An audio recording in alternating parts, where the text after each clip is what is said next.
nice. Oh boy. Right. All right, we're gonna have an actual therapy session today. This is Star Trek Europa. I am your host, as always, Jeff Harvey, and you can find me at Studio Tembo and all the places and all the things. We'll get more of that at the end of the introductions. In the meantime, let's go ahead and get to those same introductions with Brian. Go ahead and start. I am Brian. I am playing Ensign Yezebeth Hage, amongst other characters. I am not on the internet. You cannot find me. Do not try. All right. Kendall, go ahead. Hi, I am playing I'm sorry. I'm Kendall. I am playing Commander Eleanor Brooks. It's not And playing Kendall. yeah, someone I'm else's name. Kendall playing Kendall. that'd be very confusing, more confusing than it already is. but it's That funny is this the way. mirror episode. Yeah, it is funny this way. And you can find me at places at Kindle the Elemental. If you cannot find me at places with that name, you should not be finding me there. Fair enough. Evelyn, go ahead. Hi, I'm Ev. You can find me on TikTok at Caffeinatrix. You can also find me over on St. Pete by Night. On Twitch, I am playing Dr. Dasave Onayet, who is back in her fucking hell, can't talk. Her medbay where she belongs. Just can't use words is all. No words. That's all right. She's telepathic. She doesn't need to talk. It's fine. Right. Yeah, who needs words for a podcast? Right. Exactly. Totally overrated. Jack, go ahead. Yes, hello, I am Jack. You may know me from my own channel, perhaps from a ways back. I have my own channel over at twitch.tv/The People's Ascension and over at Twitter at PPLS Ascension because the whole thing doesn't fit. And of course, you can find me on YouTube if you search in the search bar for The People's Ascension. And if you like what we do, go hit that like so I can get a nice fancy URL so I can tell people you can just go to youtube.com/The People's Ascension. We're very close. We're very close. But I focus on showcasing all kinds of other new games, up-and-coming games, indie games, and most importantly, teaching games in my series, RPGs Uncovered, a series dedicated to showing just how quick and easy it can be to learn a new TTRPG. And I am very excited for my newest upcoming collab project, not on my channel, but over on twitch.tv/Tales from the Tabletop. I will be working with The Lion Knight, a great guy, and we will be premiering our SCP game. I believe you can see over here up in my box, a Crumbling Foundation, an SCP-themed actual play, premiering November 14th at 8 p.m. EST. That is next Monday, and I am super excited for that.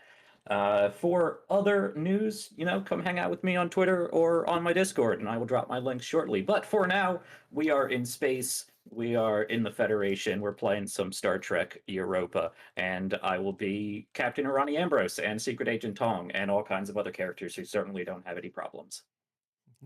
We're all Yep. completely normal and fine. Everything's fine. All right, I am, as I said before, your host and the game master for today's session, Jeff Harvey, and you can find me at all the places that are Studio Tembo. I am on Twitch and Twitter and TikTok and all the things.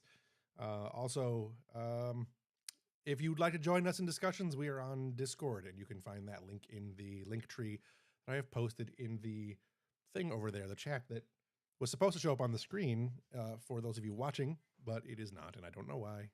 I thought I fixed it. I didn't. Yeah, I lost my brain. Let's go ahead and do a quick recap of where we last left off. Today's gonna go great, guys. Oh, I know. I have been burning myself out. This is my long week at work, so I have been burning myself out trying to get homework done, trying to get stuff for the game done, and we've been busy because it's a full moon weekend, which I know they say isn't real, but it's absolutely No, real. it's It's real. real. It is. I believe a lot of things. I don't believe a lot of things. And It was a blood moon. yeah, no, I absolutely 1,000% believe in full moons. That is anybody who's worked in medicine, mental health, the thing. Childcare, kids go all weird. Anyhow, recap. So we made it back to Starbase 234. Hung, Ladal, Silva,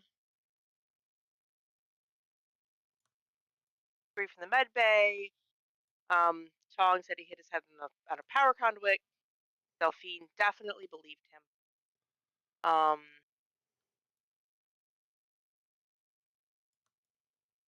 captain and Dasabi talked about Asbeth and their disagreements on whether or not she should be promoted.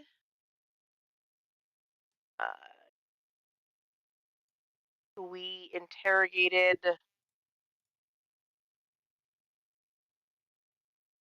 the guy whose name is M and isn't Martok or Admiral Mendek. Mendek. Admiral Mendek. There we go. Somewhere in here. Also, I did fix the chat. Thank you. Continue though. Okay. Tana and Kendall had a really good conversation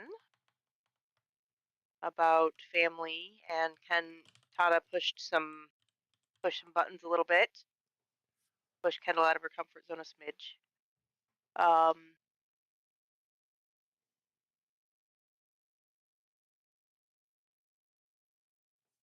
So we got kind of a lowdown on what was going on with Romulus and the RSE versus the Tel Shiar. Found out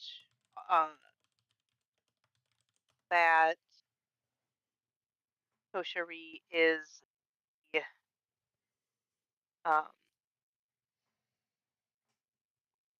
words, but we knew she was captured.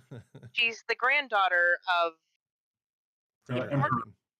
yes, The Emperor. Praetor? Praetor. No. Is it? He's the Praetor. Praetor. Yeah. Sela is the proconsul. You Yes. have to know your Romulan history to understand the Romulans. The Roman history to understand your Romulans. It did seem like the Admiral had more to say, but couldn't quite get that out of it. Foxwell finally get the hell off our ship. Goodbye, sir. Farewell, wherever the hell you are, far away from us. Alfeeder saying goodbye.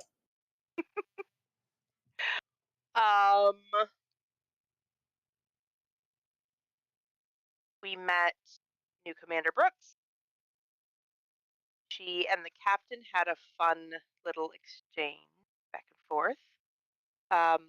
She shared that during the Dominion War, she was part of the medical away missions to retrieve the fallen soldiers. And she plans to do some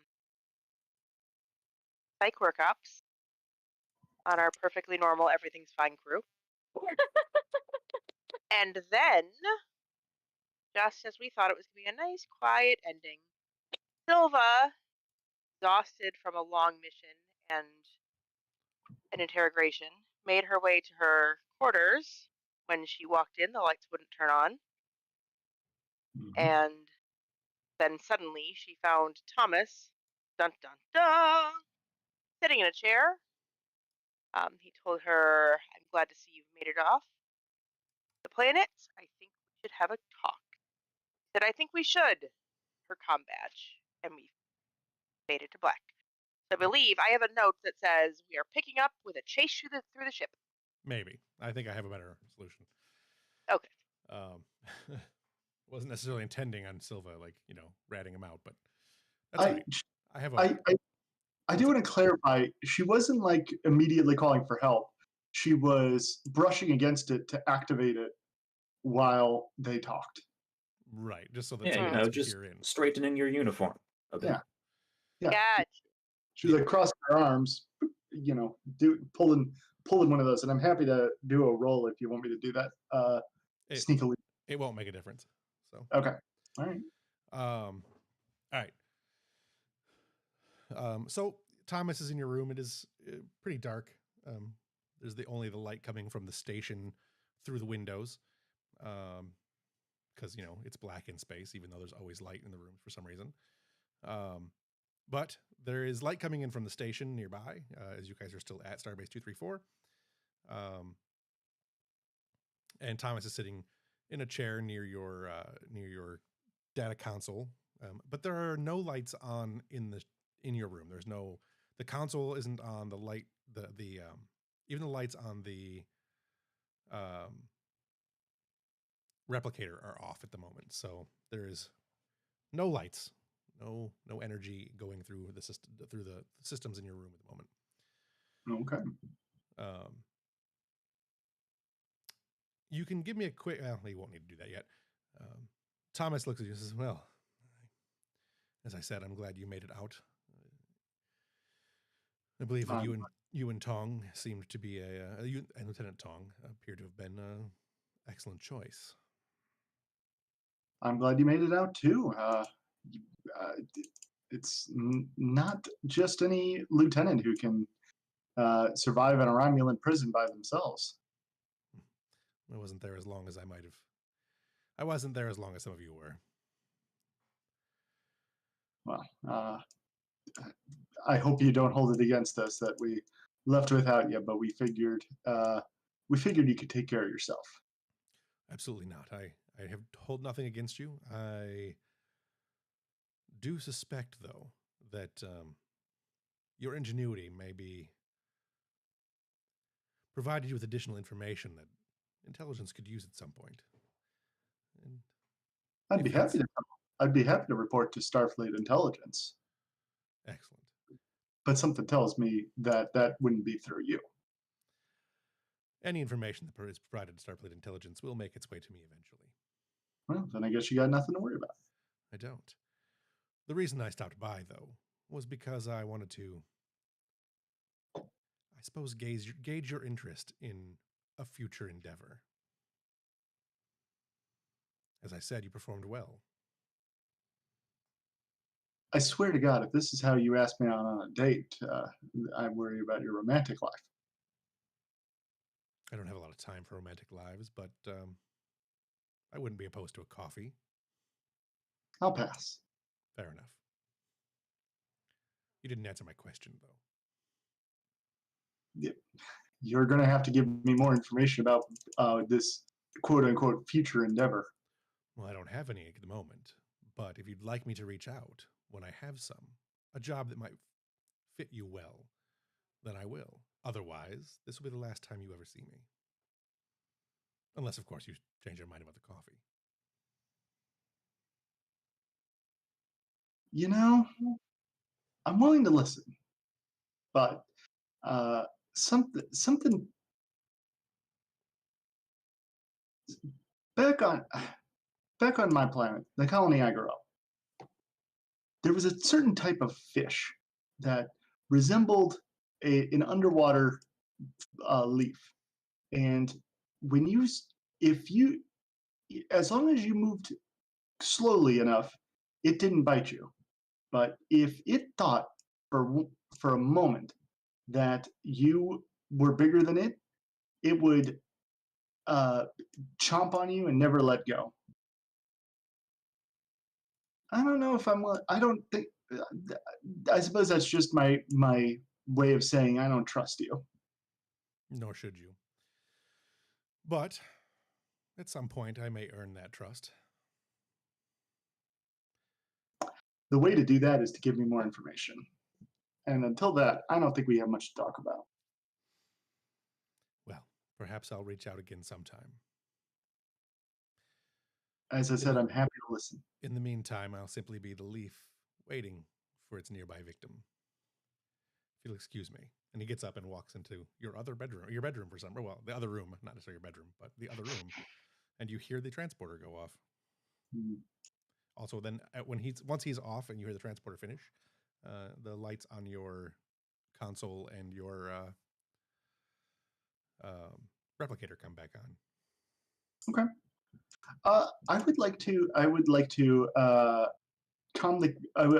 talk to the computer. Sure. And I would like to have it isolate his voice protocols to do a search for to do a search by vocal records with Starfleet to try to see if I can identify who he is. Okay. All right. Yeah, go ahead and give me a quick some sort of roll that would apply effectively to there. Maybe security insight. Yeah, that'll work. Okay. I like that. And I would say that Eva can assist. So if someone wants to roll for the ship. Great. Yeah, I will message Eva, or I will say to Eva, did you get that, Eva? Need your help isolating that voice. Want to find out who this Thomas really is. I will do what I can. Somebody got that on the ship there? Anybody? Does- What is the ship rolling? It would probably be science, because everything is science. Science. Computer science? I think computers and science would work best, yeah. Yeah. Or communications actually could be an okay one, but computers is probably better. Does my focus in espionage apply? Yeah, I would say it would. Oh, good. Also, Alrighty. welcome to chat, Penish. What's that? That is 2 successes. 2 successes. All right. Eva responds with, after searching the compiled databases for voice recognition, I do find Ensign in Starfleet Academy approximately 9 years ago. His record has been expunged beyond his acceptance into Starfleet intelligence.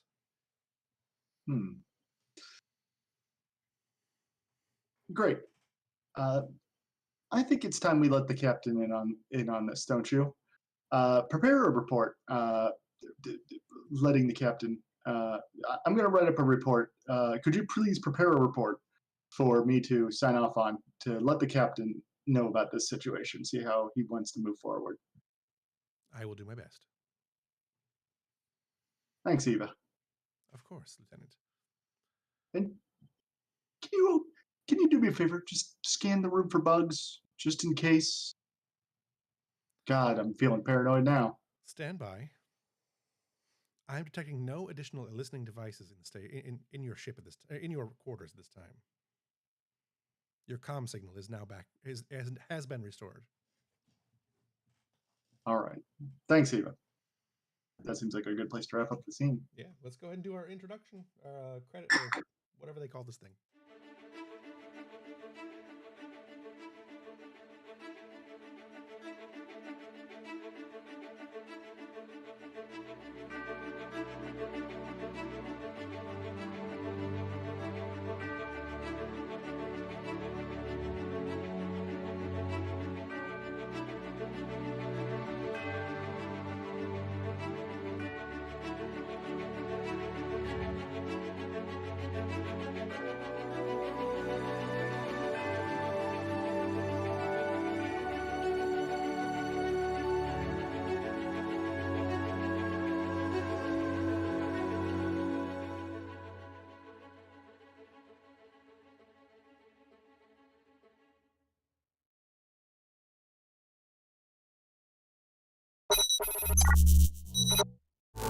Not to mention what? Forcing you to talk about your feelings. Oh yes, forcing your feelings. All right. What Thank you for feelings following will us. all of Thank you for following us through the introduction. The next scene we have is going to be Dr. Dasavi Onet and the new executive officer who has replaced Dr. Dasavi Onet as first officer, Commander Eleanor Brooks. I assume this will be, I don't know, do you want to, for Commander Brooks, do you want to have this be in like your room, in your specific office, or do you want to have an office set aside specifically for counselor stuff? I'd like to have an office specifically set aside for counseling stuff, so it'd be easier for her to separate Sure. what she's doing. All right, so we'll Office assume that it hours is for there. the- It's a pretty it would probably be a pretty comfortable space. You can describe it beyond that if you want to, but yeah, we'll start there. Yeah, it's just a comfortable space. The lights are kind of dim, so that's not too bright, and it's just a place that's kind of easy to talk in. But you won't fall asleep. Not playing light jazz or anything. challenge accepted. That's Koba's job. He's going to fall asleep during this. Uh-huh. All right, go ahead. Thank you for joining me, Dr. Dasavi. Of course, Commander. How can I help you? Oh, I was wondering if you would be willing to be my first to submit to the psychological evaluations. Certainly. Happy to Lead the help charge. break you in and set a good example. I appreciate that. Please take a seat. Come in and make herself comfortable. And she'll sit across from her. Got like a sketchbook in hand. So, Dr. Dasavi, how long have you been serving on this ship? This ship since she, well, since she first left DS9. No, Narendra? Now I don't remember. I'm A not. while. I'm not sure where you joined. I think you joined at Narendra. Right. Right.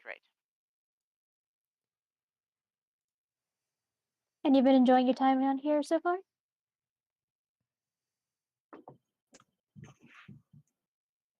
As much as one enjoys service, it's not You can say no. It's okay. enjoys Or the right word. what's the right word? It's a duty. It Mhm. is a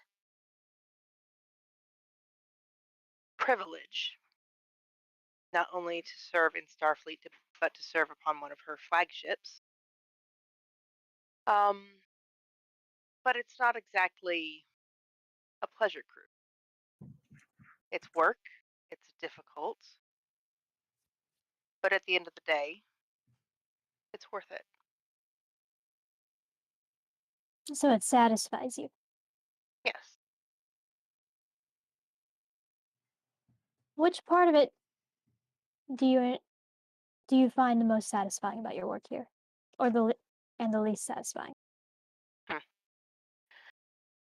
Well, the least satisfying you have relieved me of. Not that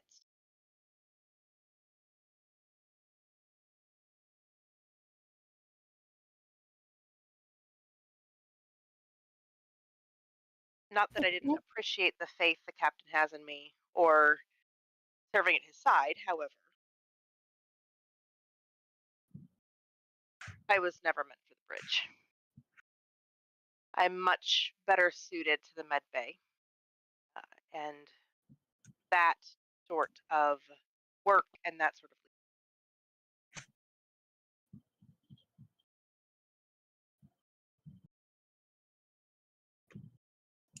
So the captain asked me a very intriguing question after you left, and I found it constructive. Where were you during the war? I was serving aboard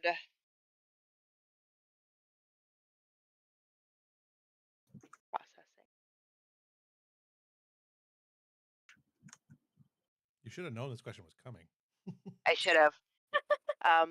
But I've been doing a million and one things this week as well. So much has happened. So much happens all the time.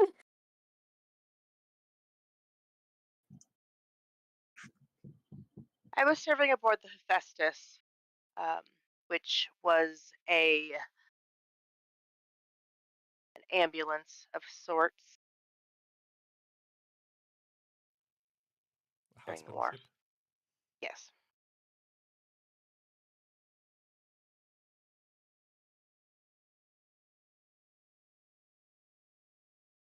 And how did you feel there?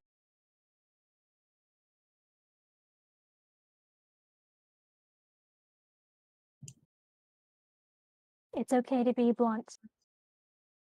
Oh, it's a complicated question with a complicated answer. Well, let's hear all of it then. It doesn't need to make sense.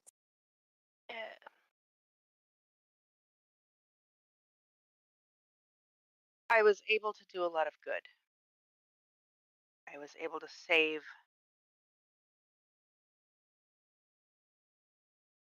lives in both the literal sense and in the more ephemeral sense. Hmm. The captain himself is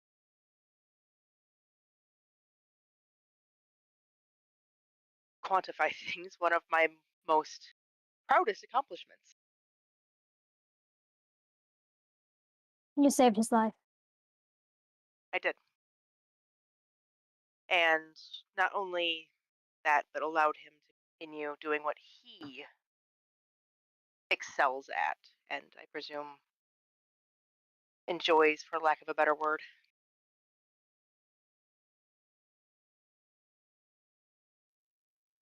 being able to Okay. do that Mhm.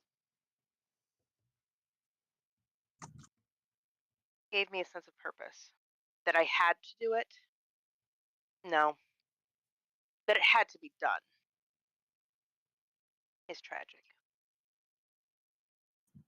That I was able to do it, I'm grateful.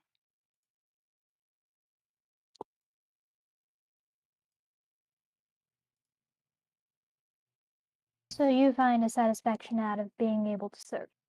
Yes. It was Now, difficult to not be Mhm. with my family on Beta Z, especially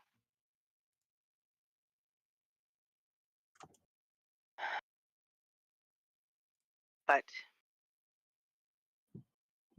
luckily they were unharmed.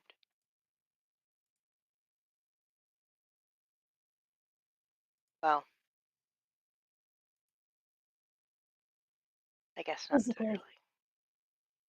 Oh, did you lose someone? I think she lost herself in a way. Who? That's not my story to tell. Okay. Now, this is going to seem like an odd question in relation to what you've said so far.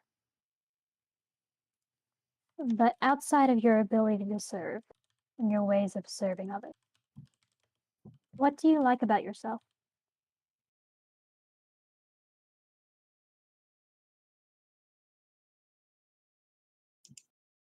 Hmm.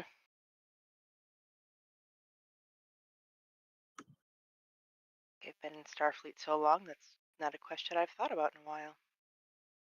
Yes, I found many officers don't really think about themselves as individuals very much anymore, but they have to be treated as such.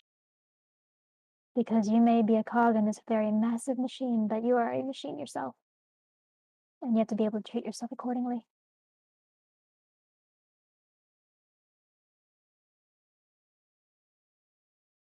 You have to know what you yourself are good at outside of serving the whole. Well, What parts of you do you enjoy that are not in service to others?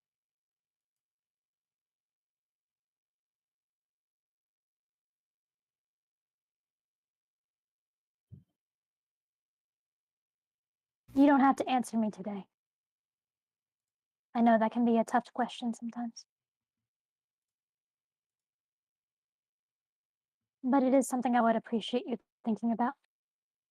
I don't know the last time I did something that wasn't in service to Starfleet or my family. I used to knit What did you knit? all sorts of things. Scarves, hats, sweaters. Were they any good? Yeah, weren't bad. What were your favorite kinds of yarn? If I can ask. I know that can be an odd preference sometimes. Are there different kinds of yarn? There, yes. Absolutely.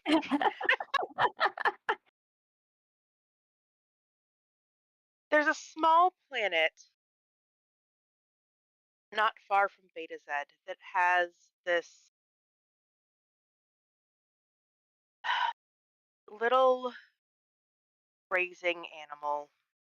Can't for the life of me remember what it's called, but its wool was softer than a chinchilla's fur. Hmm.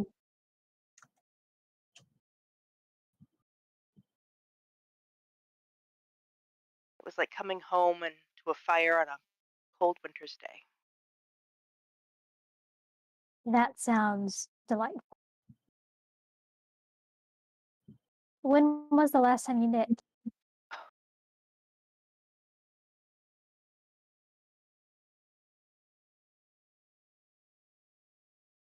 Couldn't tell you. Okay. I'll add that onto your homework.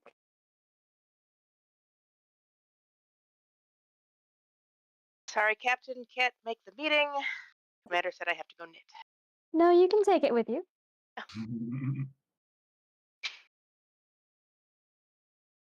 I've seen many people talk and knit. True. But I've also seen them lose their filter when they knit, so that can be a hit or miss from what I've seen.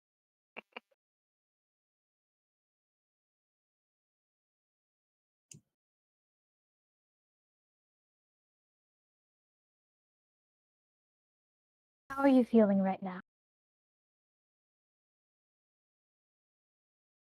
Contemplative.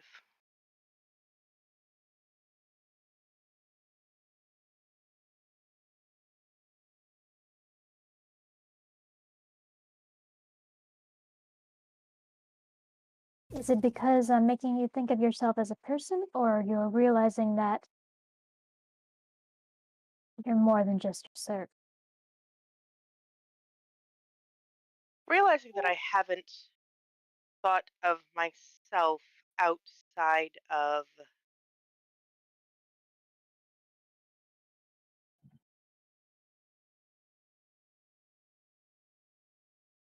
be honest, outside of Starfleet in a very long time. Having my daughter on the ship reminded me that I am also a mother, but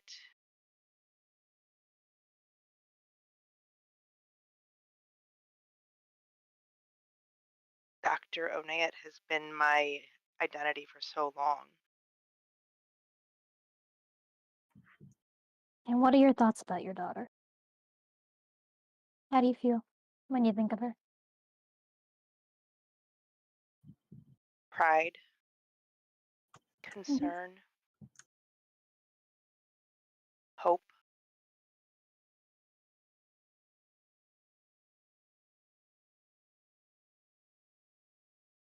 What are you proud of her?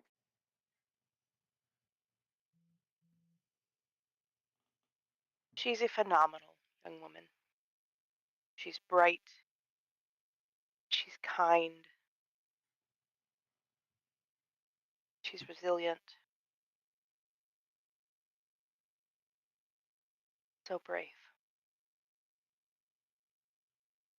And is that what makes you worried?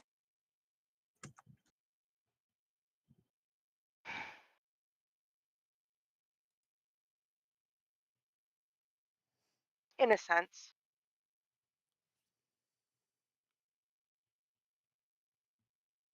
And what makes you worried?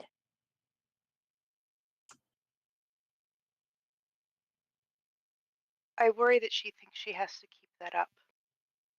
That she isn't allowed to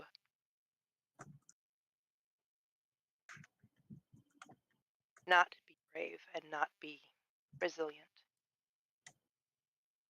Have you ever let yourself not be brave or resilient?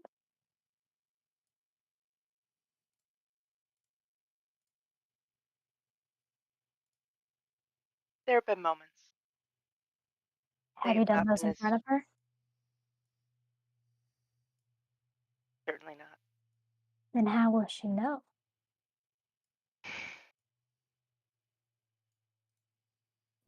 You Fair can't question. expect someone to be vulnerable in front of you without first exposing it yourself. Or being a professional. A smile.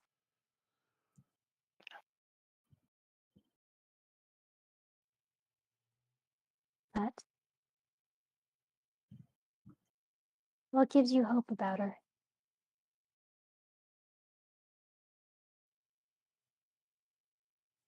Everything. She's always excelled at everything. She's very driven.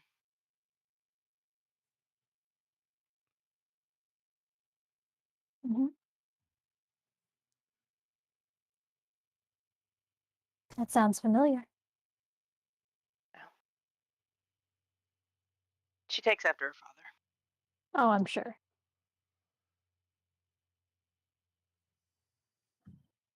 Not a bit of her mother's stubbornness in her, is there?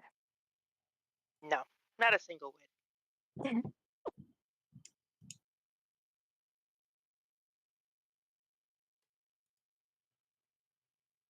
It sounds like you have a lot of faith in her. I do. I just hope she knows that. Have you told her? I have. I don't know if she believes it, but I have.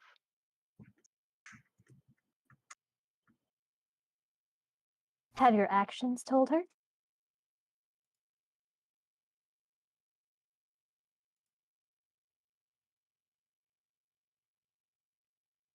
I would hope so. When she does something, do you trust her to do it, or do you double check her work every?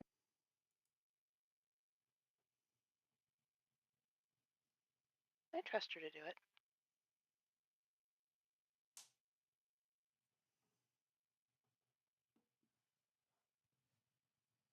And then it's on her to trust you. Do you trust her? I do.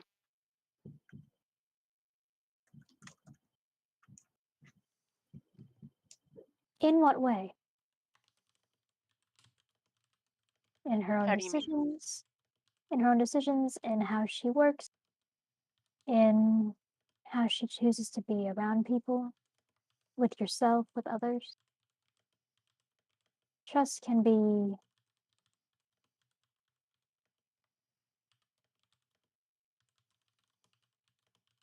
time and place. The amount of it can change. As I said, she's quite capable. She's very bright.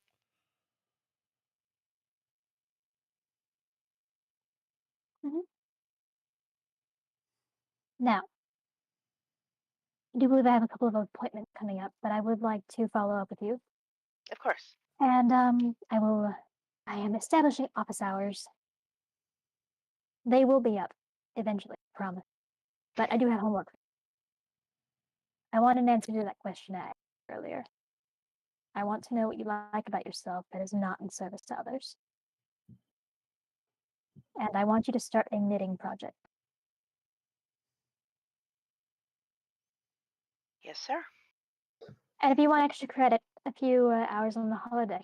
I can't remember if this ship has one, but Oh, yes. State of the art. okay. Well, then some leisure time on the holodeck. No training.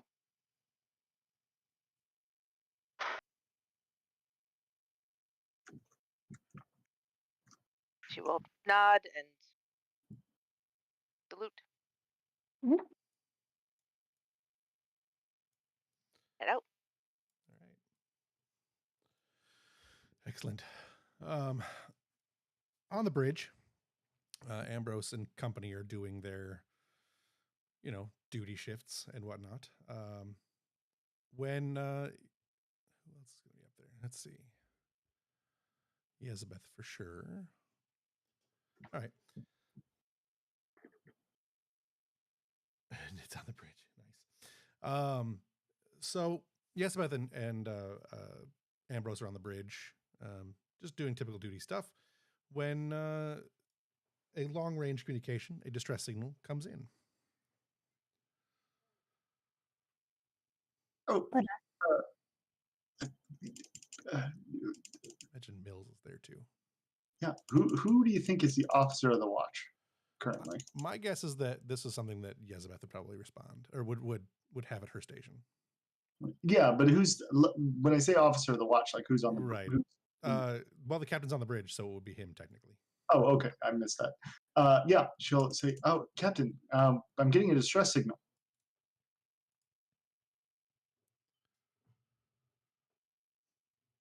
Do you want me to put it on? Sorry, I was muted. Yes, put it through. I think he got muted. You punch it up, and on screen comes. Oh, let's who could be on this since the first officer is currently otherwise occupied is Sewell. Sewell is the comm department, right? yep. Mm-hmm. All right. Tana. Then they should probably be the one receiving the message. Yes. Too late. Already started this. She should have, but was busy doing something like Tetris. Yes, that is taking initiative. Yes, but taking initiative. That's right. So on the screen comes a somewhat familiar but not super familiar Ferengi face. And there's some fire around him in the background, and the screen is a little bit shaky and some static coming through. This is, oh, hang on. I scrolled past his name. This is Daemon Lupek of the Ferengi freighter Lupex Latinum. I am under attack by Packleds again. Where is the Federation? See if we can get a fix on this ship. Damon Lubeck, this is Captain Arani Ambrose of the Europa. What is your current status? As I How are you said, faring? we are being attacked by Packleds. They're shooting at me. Getting a fix on your location now. We will be with you shortly. Thank you, Starfleet, and hits the button. You can see him like gesture strongly towards the button. It does not take you long to figure out where they're at. They're not that far. Get there in a couple minutes at warp 5. So yeah, you have a couple of seconds to do what you guys want to do. We don't need to rush for Ferengi. Warp 5's fine. Warp 5. I mean, you could do warp 7 to make it look like you're trying. Impulse. Yes. We'll be there in a few years, Damon. Don't worry about it. You'll be fine. We'll get there when we get there, Damon. I take it we're going to Red Alert battle stations. Yes. Red Alert, Warp 7. Let's get some scans on this pack-led ship, see if it's the same one we fought before, and what kind of new toys they've installed in the meantime. All right. Shall I do Ferengi it? get attacked a lot, don't they? Kind of their lot in life. What were we going to say, Brian? That just means they're living life to the fullest. Can I go ahead and do a sensors roll to kind of get the measure of the situation? Yeah. Go ahead and give me a sensor roll. The ship can help, and then you can do a gain information and possibly gain advantage if you have enough momentum. Okay. Sensor security for the ship. Yeah, that'd be fine.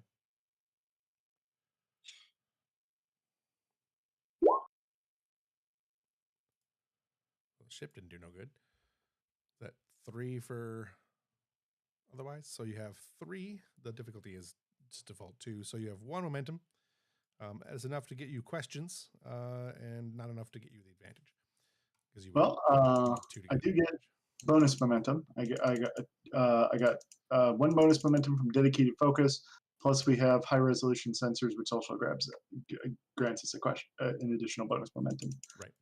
All right. So you've got 3. You could use 2 that are momentum, that are bonus momentum. You could use 2 to get your advantage coming into it, and you still have 1 question. What you do see though, before you ask your question, is it appears to be the same pack-led ship run by Ugek, who we probably don't remember his name, but that's what it was, Ugek. It doesn't appear to be substantially upgraded, at least nothing you can see outwardly. It does have an unusual number of chronotons on and around its hull, leading it probably may be equipped with a cloaking device now. Captain, I'm getting indicators that the pack-led ship may have a cloaking device installed. That is worrying. You do have 1 question, and you can use the 2 momentum if you want to either ask 2 more questions after that or use them for your advantage. Is the pack-led ship I'll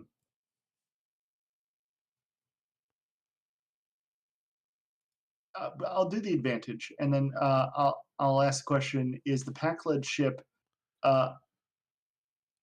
Does it look like the pack-led ship attacked unprovoked? Like, is there any battle damage on the pack-led ship? There is some damage on the pack-led ship, but it's pretty minor. The Ferengi freighter is not well equipped. If they were going hunting for pack-leds, they were being really stupid. Sure. The Ferengi ship is also, as before, very, very close to the border, the Romulan neutral zone border, kind of skirting in between Klingon and Romulan space, heading towards the Expanse. So they're making it very they're making a very tight path, and if the pack leads, as it did last time, came from the Romulan neutral zone, because they came from last time they came from the neutral zone and then retreated across the neutral zone. So if they're following the same pattern, it's likely that they were ambushed in that fashion. The Ferengi were. So I actually figured out I actually do have another bonus momentum from my operations manager position. Mhm. I would like to ask the question: do the Ferengi look like they were doing any crimes? Is there any indication of crimes in the area? There's nothing that you can get on sensors. No. Their That's it. hull still has that that sensor dampener technology, so you can't really tell from this distance if there's anything on the ship. But there doesn't appear to be any kind of. Yeah, last time they had like the snake people in the. Yeah, tube. they were transporting refugees, quote unquote. Good. I just wanted to check for crimes. You never know with Ferengi. Yeah. Such a trusting soul, you. Crimes. You trust Ferengi to be Ferengi. Yeah. And commit crimes. Tong is committing a crime right now. You know it is. Just down into Jeffrey's tube, taking the ship apart, grabbing whatever he can. Yep. Eavesdropping on everybody. Good on you, Tom. Good on you, Tom. So, with that information, what do you guys want to do? You have time, you have a round or two before you jump into it. If you don't want to spend time doing that, we can just jump right into it. Let's see if we can isolate the source of those chronotons, see if we can get a pinpoint on where this potential cloaking device is. If they have one, I want to render it inoperable. I will be right back. I don't know what just crashed in my kitchen. Oh, well, let's take a couple seconds and let you go do that. Okay.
All right. Since we have recovered from the doggo disaster, which is what I assumed it was, and has been confirmed as something of a disaster, but not bad. We left off with you were inbound on the pack leads. You had gotten some information, and you were going to start scanning for the location aboard. I'm guessing aboard the pack lead ship as to where the cloaking device may be stored, so that you can shoot it. Mm-hmm. So when we get into scene, because you won't be able to do it from this far out to get that precise of a scan, but once you're in the sector, you certainly can. That'll be probably the first action you want to do. We're going to go into combat rounds. All right, Coaster, we need to replace our plot batteries again. Yeah, too far away. It's too far away. Long distance scanners aren't perfect. Of course it is. We have the best scanners in the fleet, and it's too far away. It's still the best, but you know, you're like 7 or 8 feet away. Too far. Yeah. So when you drop out of warp, you can see the scene. The Ferengi ship is taking some significant damage. It's not like life support still active. Like they're not going to need, tons of overhaul or anything, but they're definitely being attacked. You get the distinct impression, Ambrose, that the Packleads are less trying to destroy the ship or anything like that than they are just kind of tormenting the ship. They're not attacking any specific locations. They're actually almost seem to be going out of their way not to be hitting vital systems. Yezabeth, go ahead and give me a roll. Yezabeth, or I guess Mills could do it. A roll to figure out where the target that system. I suppose it probably, if you're going to fire on it, it would probably be Mills. We might want to start with a warning. Probably, you know. I imagine all of this is happening at once. Pretty much. So yeah. So I would say open communications to the Packlet ship while Mills is For action economy's scan. sake, let's have Yezabeth make the roll to determine the location. Then Ambrose can talk, Mills can shoot if necessary. So Okay. go ahead and make the roll, Yezabeth. So this sounds like a scan for weakness roll. Yes. Okay.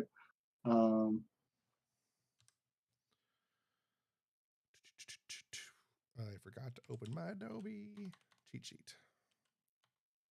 So that's control plus science. The ship aids with securities plus sensor.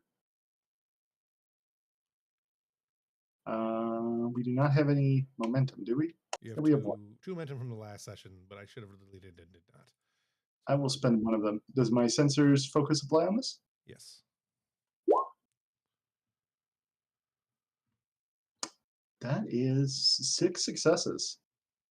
Nice. Difficulty is 2, so you do detect that, and you get 4 additional momentum. It appears as though the cloaking device is of Klingon design.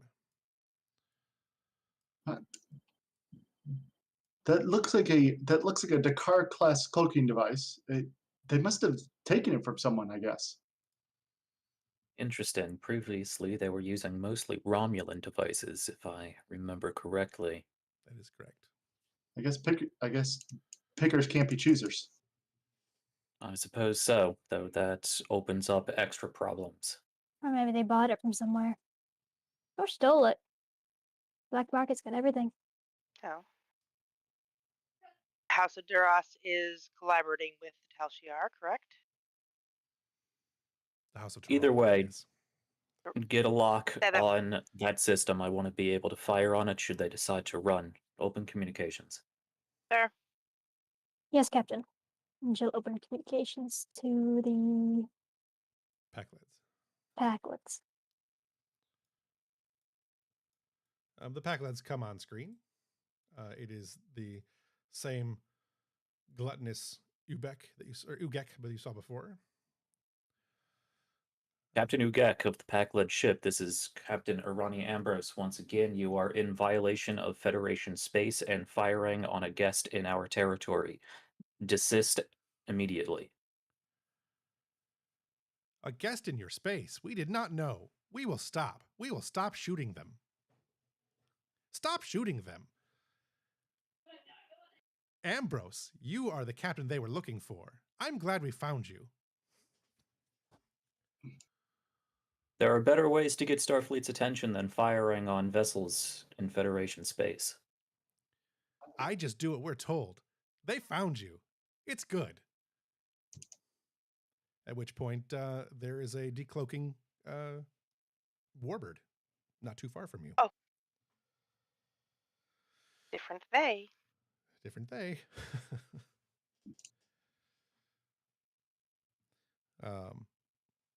The warbird is just outside of the neutral zone. This is technically disputed territory between the Romulans and the Klingons, not Federation, but it's pretty close to Federation space. I can show you where it is on the map if anyone wants to see. I'll put you over here and then show you. I have to go to it myself. But you're kind of like in this area here. Okay. So, but they have crossed the neutral zone. They are not in, yeah, they have definitely crossed neutral zone. They are in that disputed territory that is potentially Klingon space. So we're not in Federation space. It's also Federation disputes. So, I mean, correct me if I'm wrong, but like the treaty says they can't cross the neutral zone without. Yeah, so the treaty is correct for the treaty prior to the Dominion War stuff. It's a little bit more lax now, but yeah, you could certainly cite that they should not be across neutral zone. Yeah.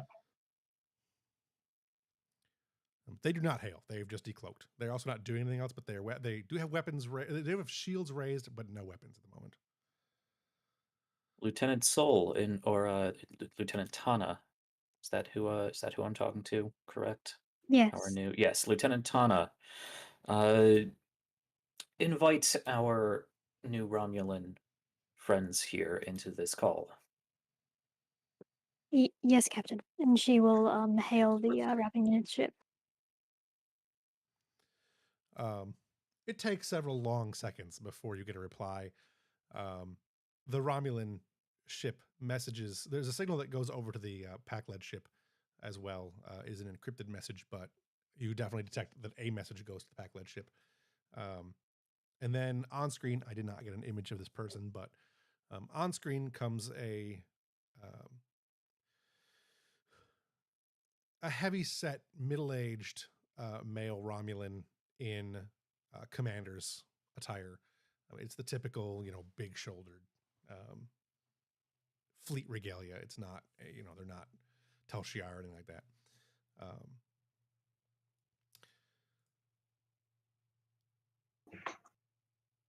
Greetings, Captain. I am Commander Taven.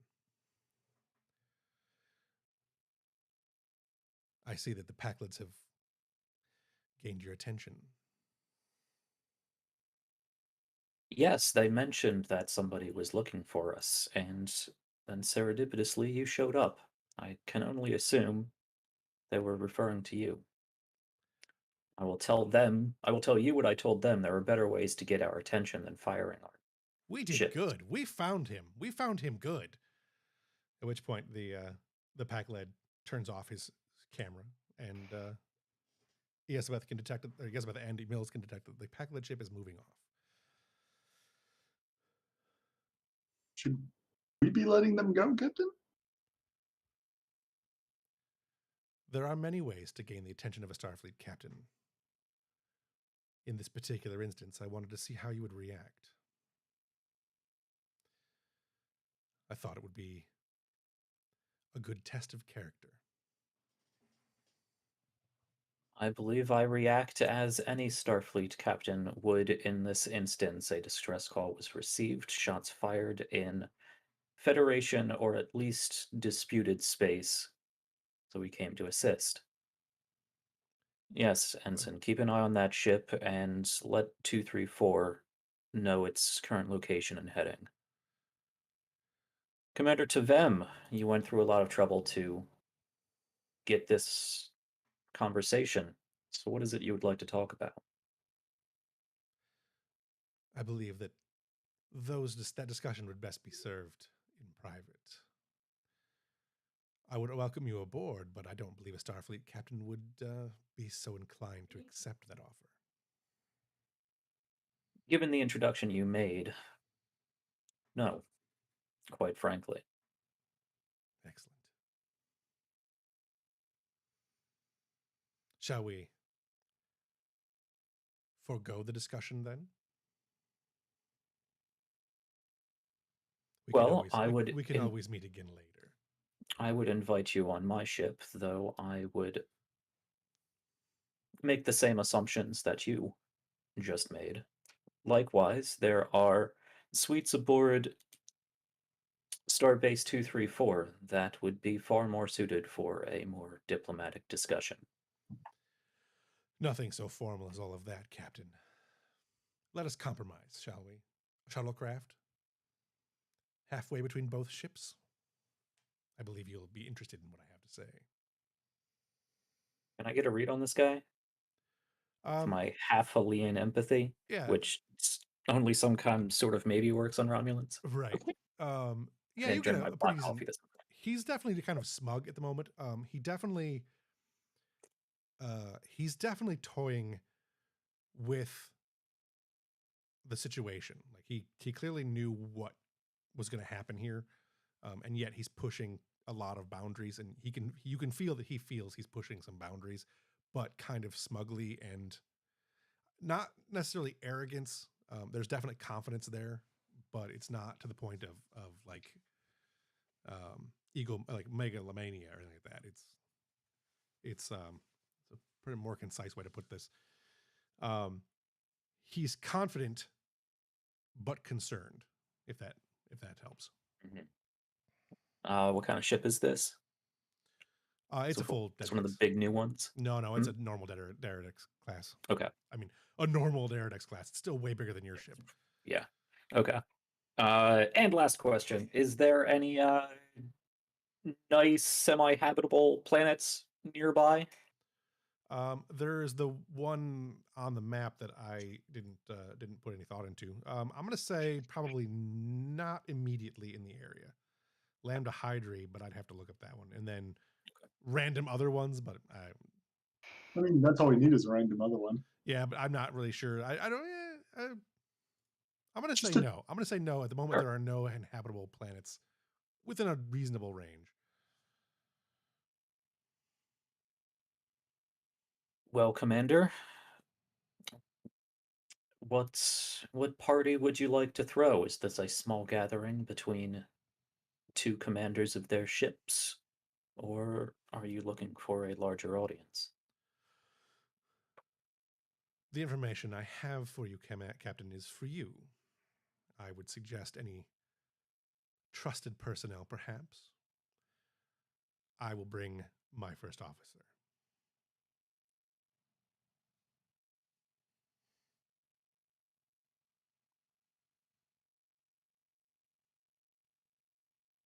Perhaps you could whet my appetite a bit more, Commander. You can understand this is a very unorthodox means of communicating between our two societies, especially given everything that is going on in galactic politics at the moment. I would absolutely agree. Galactic politics is a hobby of mine. To whet your appetite. He looks around. You get a sense that he's not really sure. Not really sure that he can. It's an emotion. You don't really get his thoughts. So, nervousness. There's a definitive nervousness as he's looking around the ship, which he then steals as he looks back to you.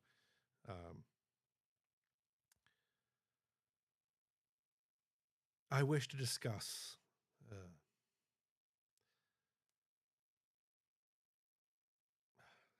how do I put it? I'm trying to think a good way to put it.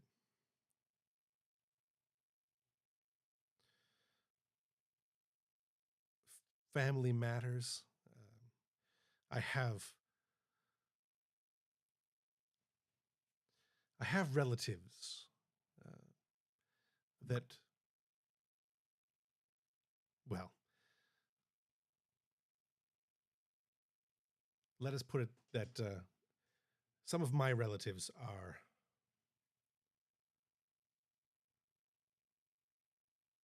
damn it, I can't think of a good way to put this without giving up too much away. I have relatives who are finding it difficult to keep in touch with their friends afar. And your name has come up a few times. Also, I'm aware that you've come across a recent admiral. And I would like very much to discuss that situation. Well, I understand that Romulans place great value on their families, as do most of the societies in the Federation, and of course, communication is key.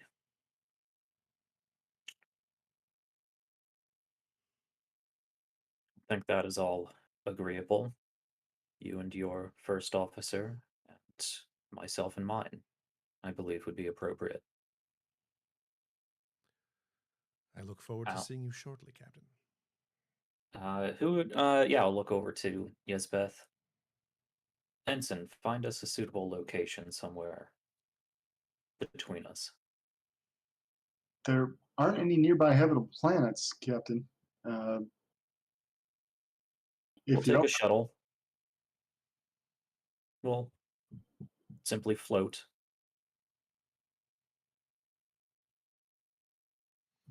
okay, Take a shuttle or a runabout or the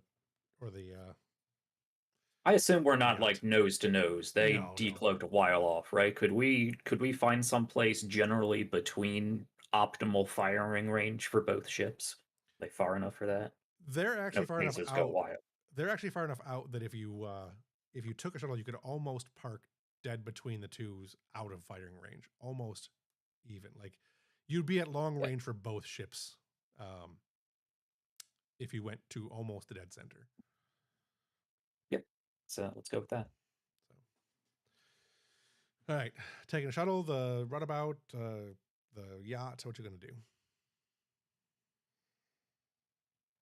Doesn't particularly matter a whole lot, but Yeah, let's just take a runabout. The yacht is a whole thing. it's a whole thing.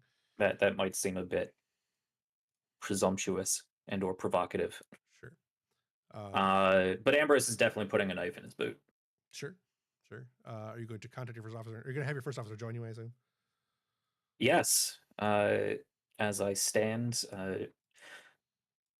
I believe Mills would be next in line on the bridge Yes. if I'm taking the first officer.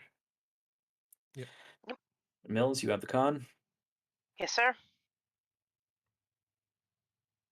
and I'll begin making my way. Commander Brooks, I would like you to meet me in the shuttle bay. I have an interesting first mission for you. You will be accompanying me on a meeting with my Romulan counterpart on a nearby ship. This From a will nearby ship. Yes, Captain. This will surely be a learning experience. I believe so. I'll be there shortly. All right. Anybody have a short scene they want to do before that? If not, we'll just go right to it. No, Nada. All right. it's a tense moment. Let's lean into the tenseness. Yeah. Right. So you board ship and you head out to the rendezvous point where a similar sized Romulan shuttle is there waiting, not cloaked. Ouch. Ow. All right. After a few seconds, you receive a coded message that says that they're ready to beam over.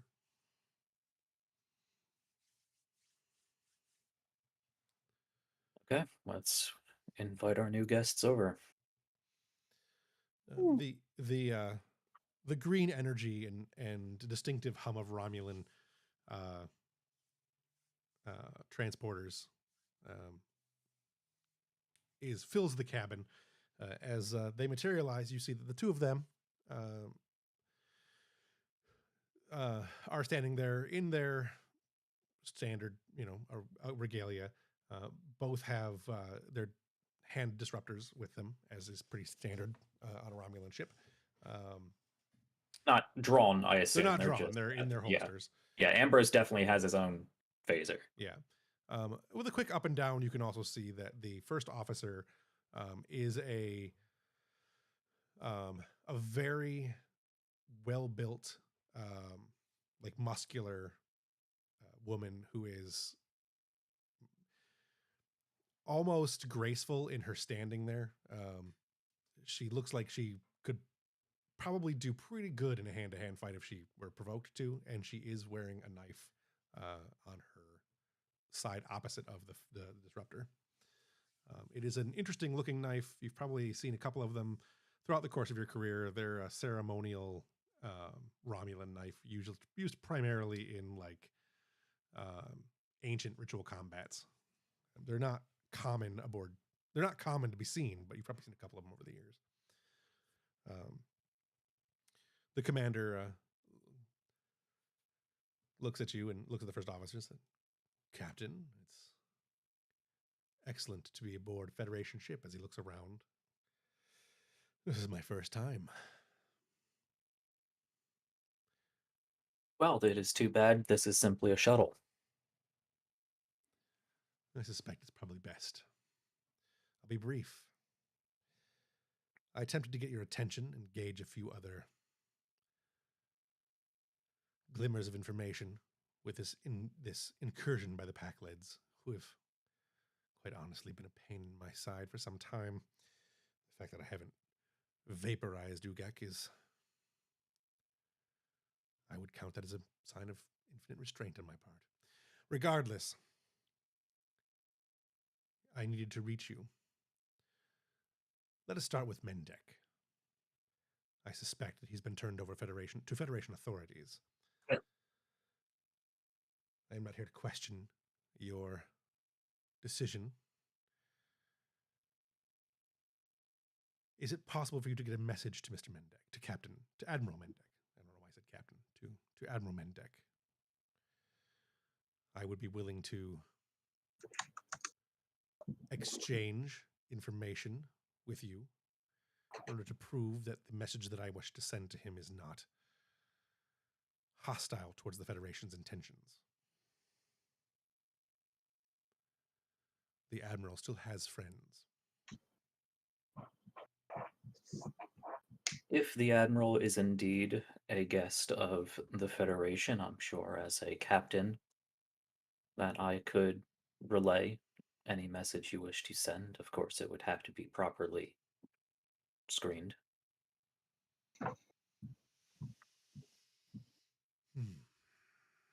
Very well.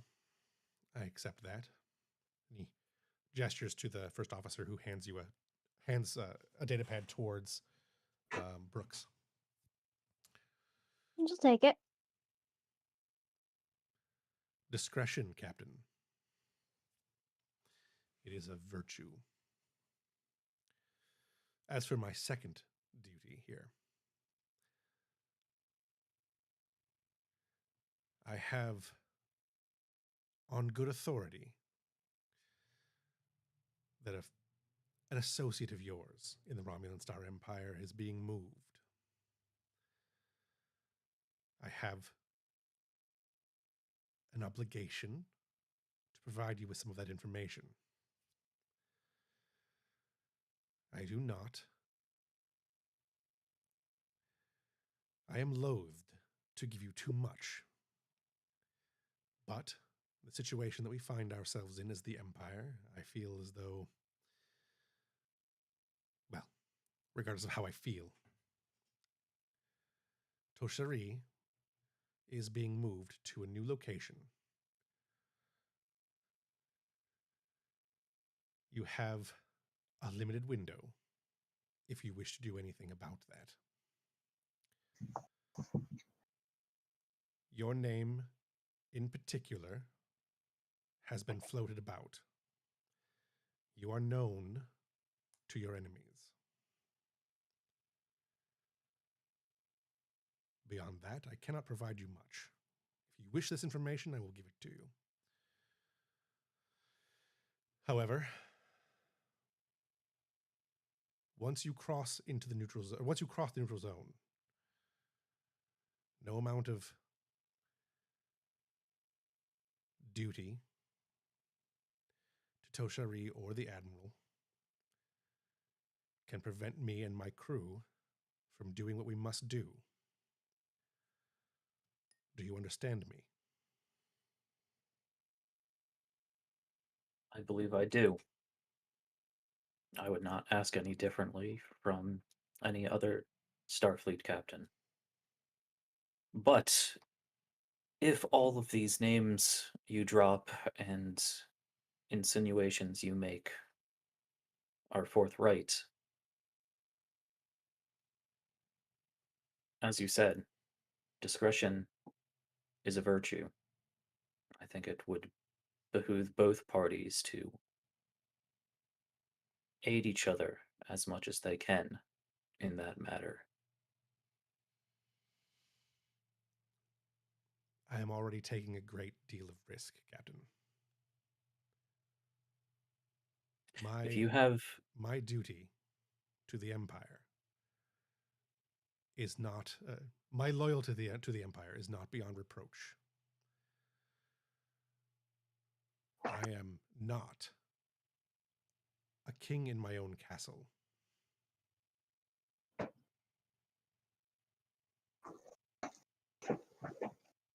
from our own analysis, from the analysis of your own people, your empire is starting to crumble.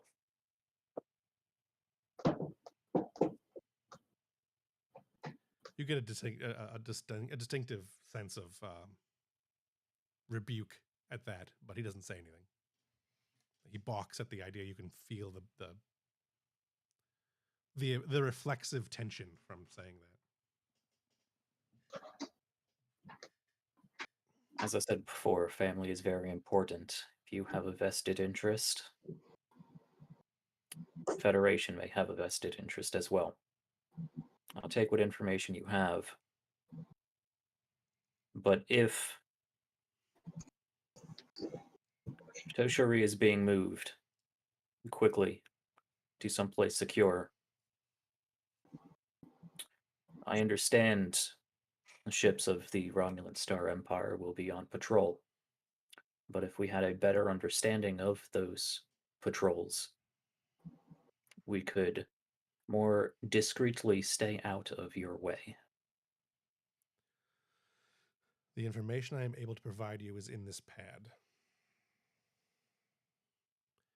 You will understand that it is encrypted. Your team will have to decrypt it.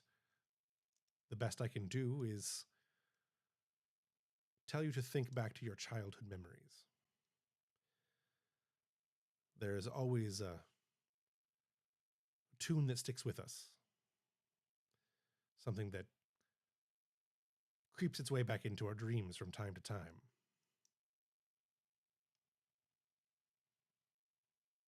Sometimes that is the key to our greater understanding.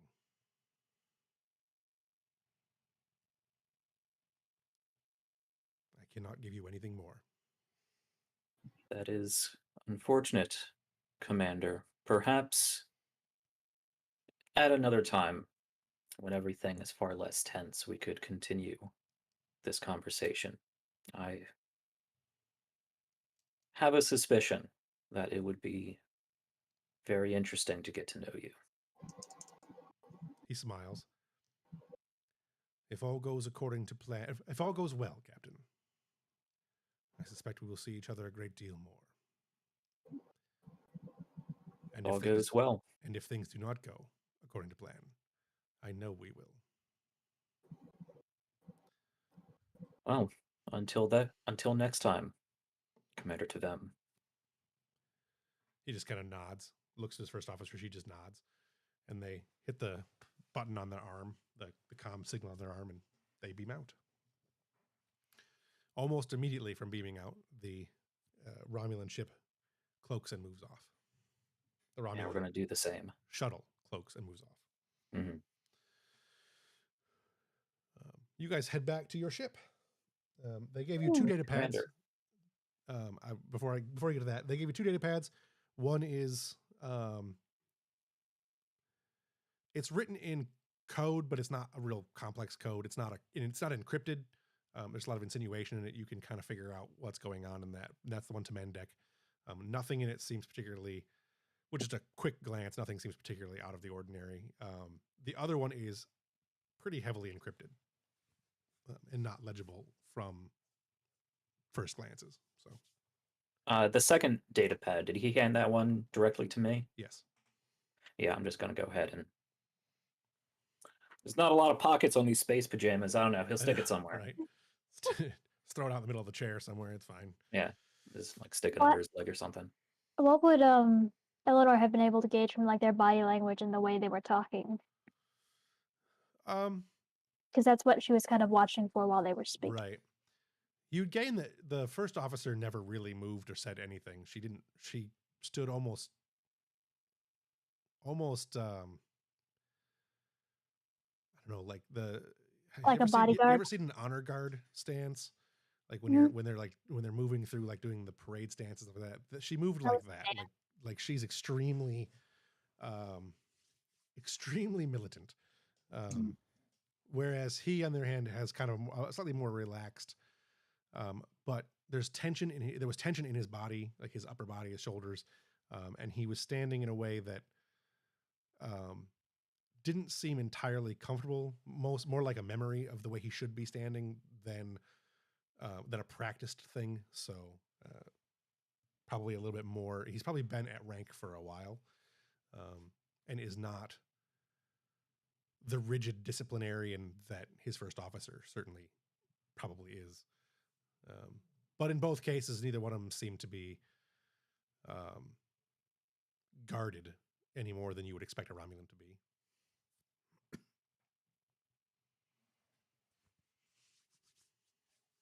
Commander, Hmm? your thoughts? The one we were speaking to hasn't been out here in quite some time.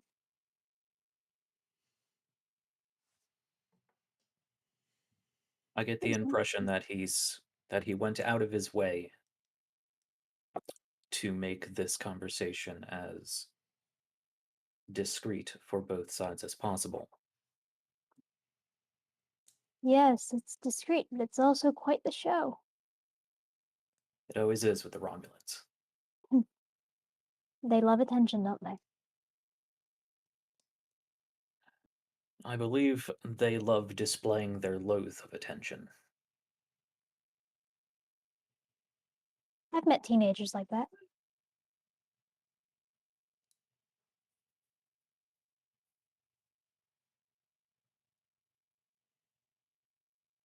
Do you have any concerns? I would imagine you heard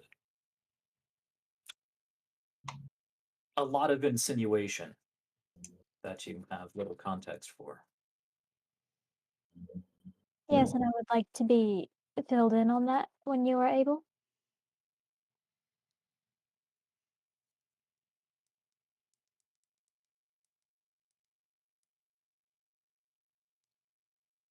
As much as I can. Another, I wouldn't expect anything more, Captain.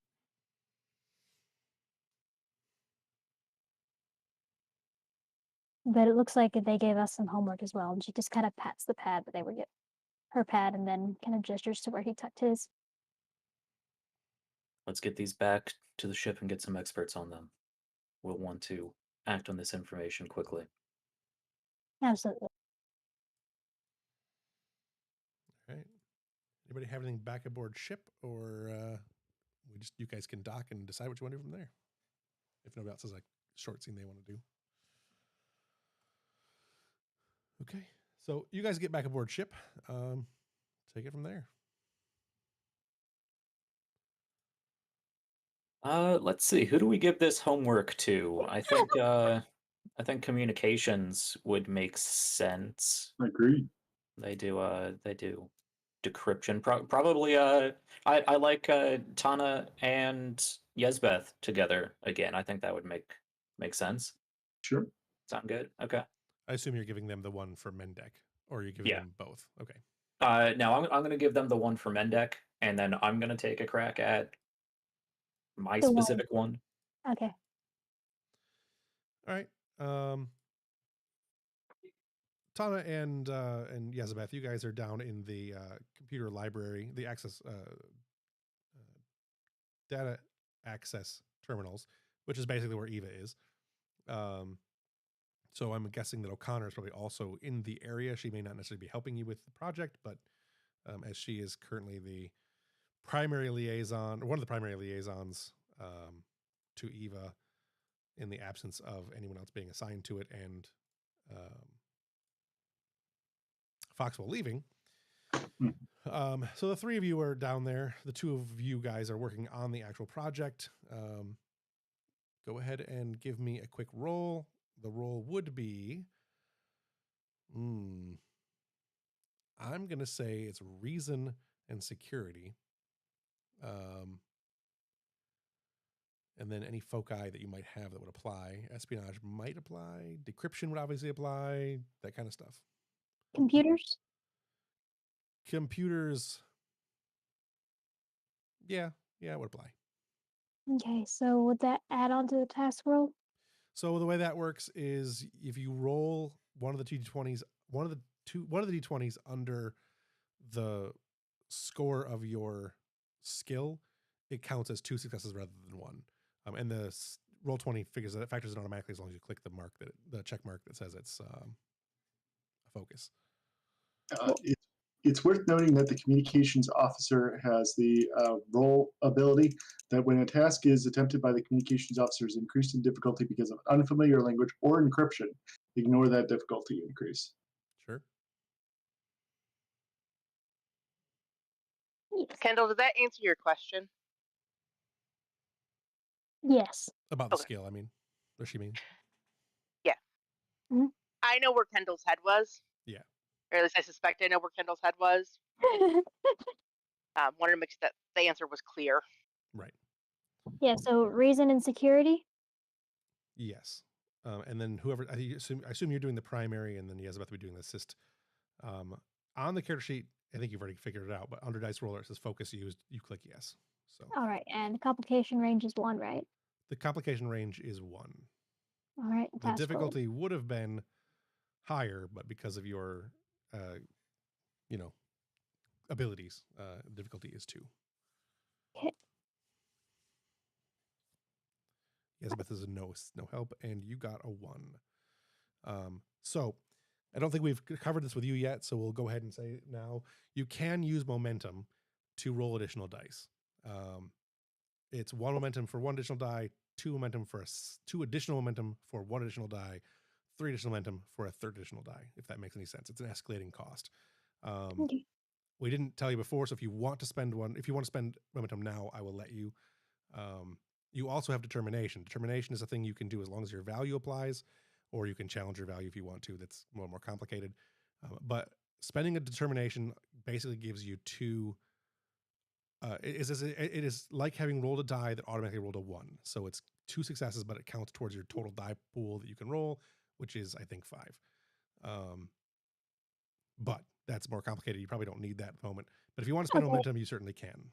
And if I you ever have any questions about how the rules work, feel free to ask them. I will be happy to answer them. I will. Okay, so spending 1 momentum gives you 1 additional die? Correct. Okay. And do I uncheck the focus? No. A 0. No. Okay. So it takes you a little while. You guys get through. You guys can have to roleplay how you want to, but you get through the majority of the document. You've unencrypted it as the best you can. You don't see anything in there that is a red flag. So, but you guys can roleplay how you want. I think we're going through it, and Yezebeth can't make heads or tails of it. She doesn't know encryption.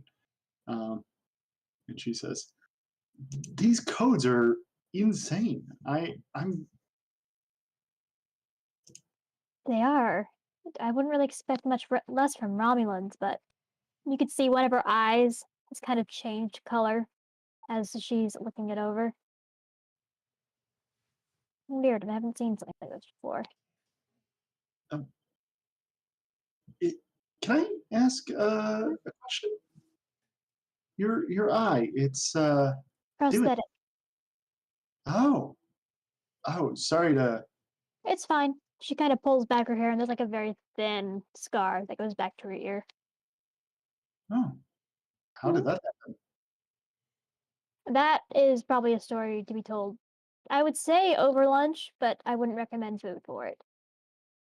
Oh, sure. Okay. Yeah. No, that makes sense. I mean, I've been through some stuff too.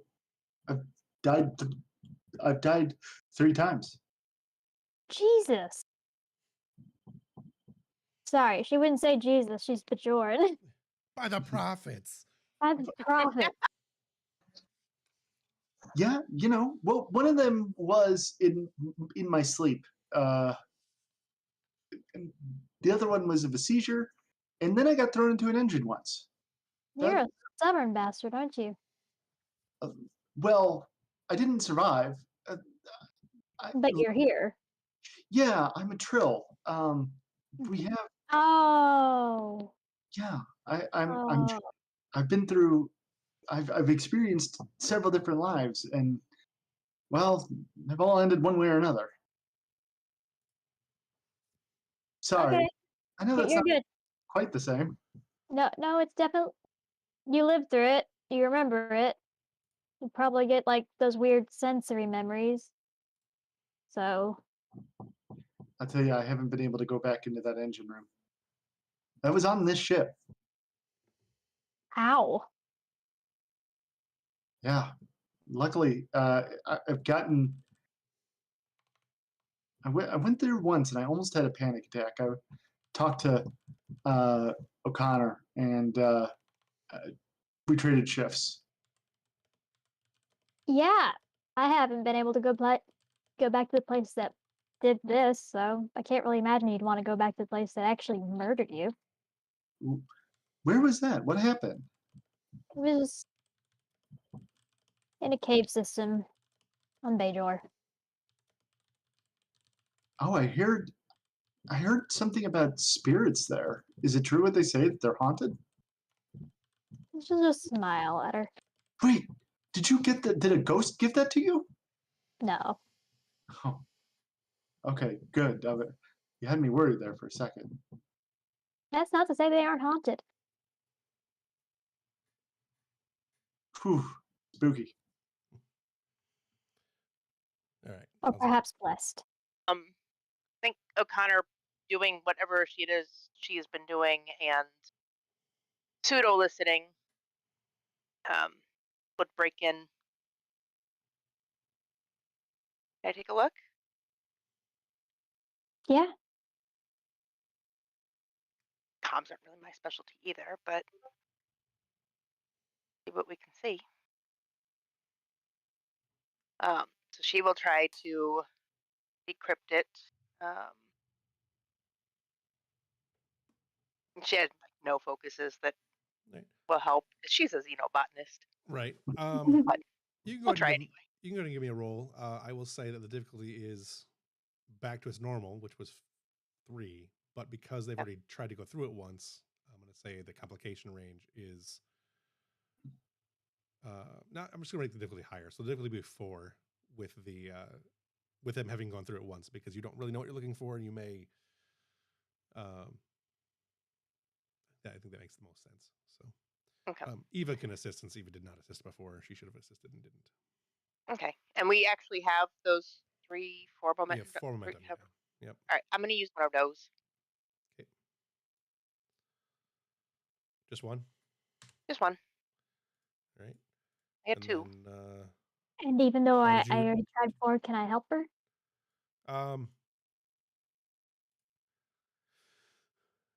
Yeah, but I'm going to keep the difficulty the same. Okay. So it's at 4? Difficulty is 4. The ship and you are both assisting, which I think. All right, that's so easy. I roll 1. Yeah, you roll 1. The ship rolls 1. And that'll be communications and security for the ship. The ship is always focused, so the ship rolls. Oh, Yeah. I probably rolled the wrong thing. Oh, What you was I can have supposed to that. be rolling? We'll take yours. Reason and security. Oh man. Oh, That's yeah, I need to roll that. Re-roll that. I rolled reason science. Oh, did you roll it too, I Jack? did. Sorry. Hang on a second. Yes, you should have been rolling reason. You should have been rolling reason and Hey. security. That's a much better roll. I'll take that. Yeah. All right. So that's 1, 2, I didn't give it a 3, name. 4, 5, 6. Since Jack,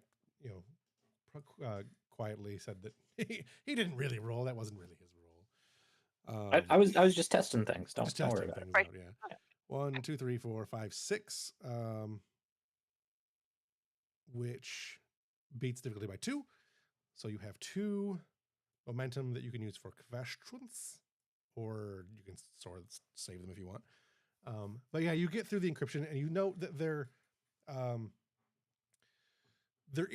still isn't any information that's particularly red flaggy as far as the Federation's like security goes, but there's definitely some information regarding like you find some like allusions to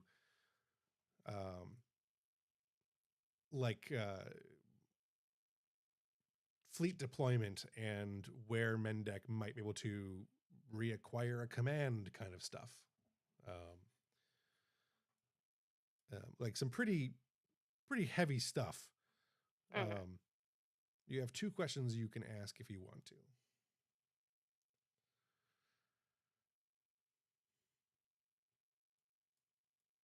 Or you can save them if you want to. O'Connor knows very little about what is happening with any of this, so Right. I will leave questions to y'all. Because she's just like, look here, you went wrong because this bit of code over here actually belongs there, but Here you go. I fixed it. But yeah, it's definitely something where this person is trying to get Mendek back into Romulan territory and into a Romulan command, Mhm. which is obviously not something that, well, I mean, you guys don't know this, but for those of you later on listening, would obviously know is not something that a person who was in prison would likely, I'm guessing whoever put him in prison would frown on that. Right. It looks like they're talking about a reward, not a punishment. Right. So what would he be in? This is clearly a clandestine situation. Right. So any questions? Okay.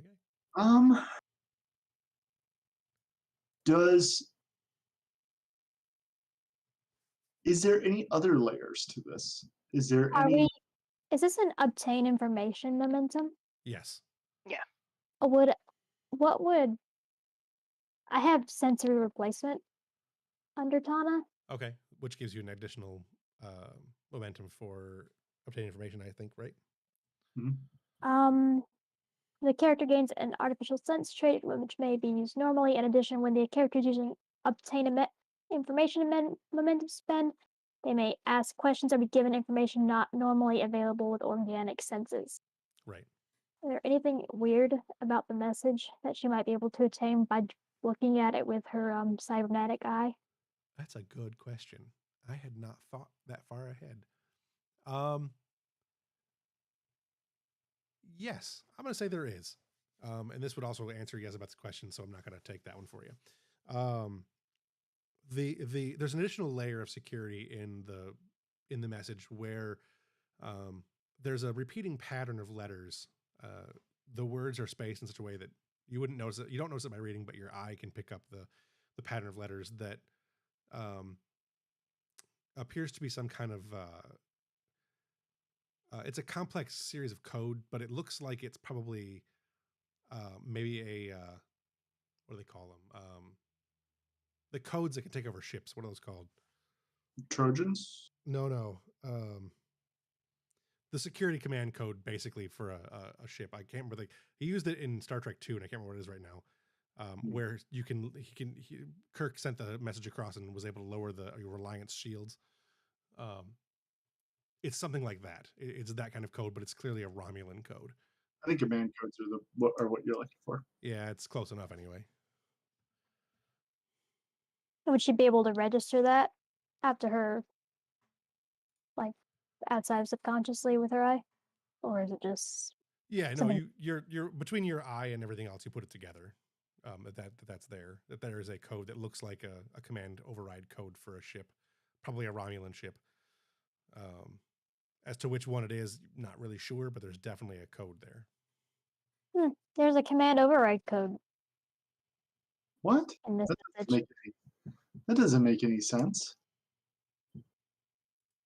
Only if we're passing it off to another Romulan. Okay, well, the captain's definitely going to want to know about that.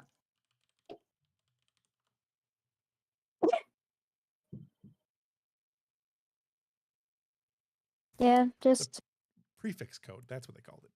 The Reliance prefix code. This is a prefix code for a Romulan ship. yeah, prefix code.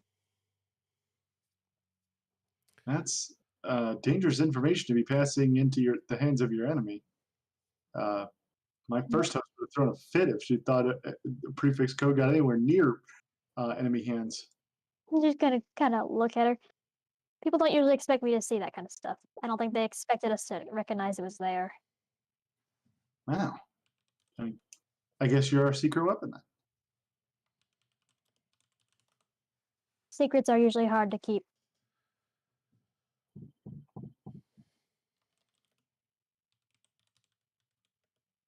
But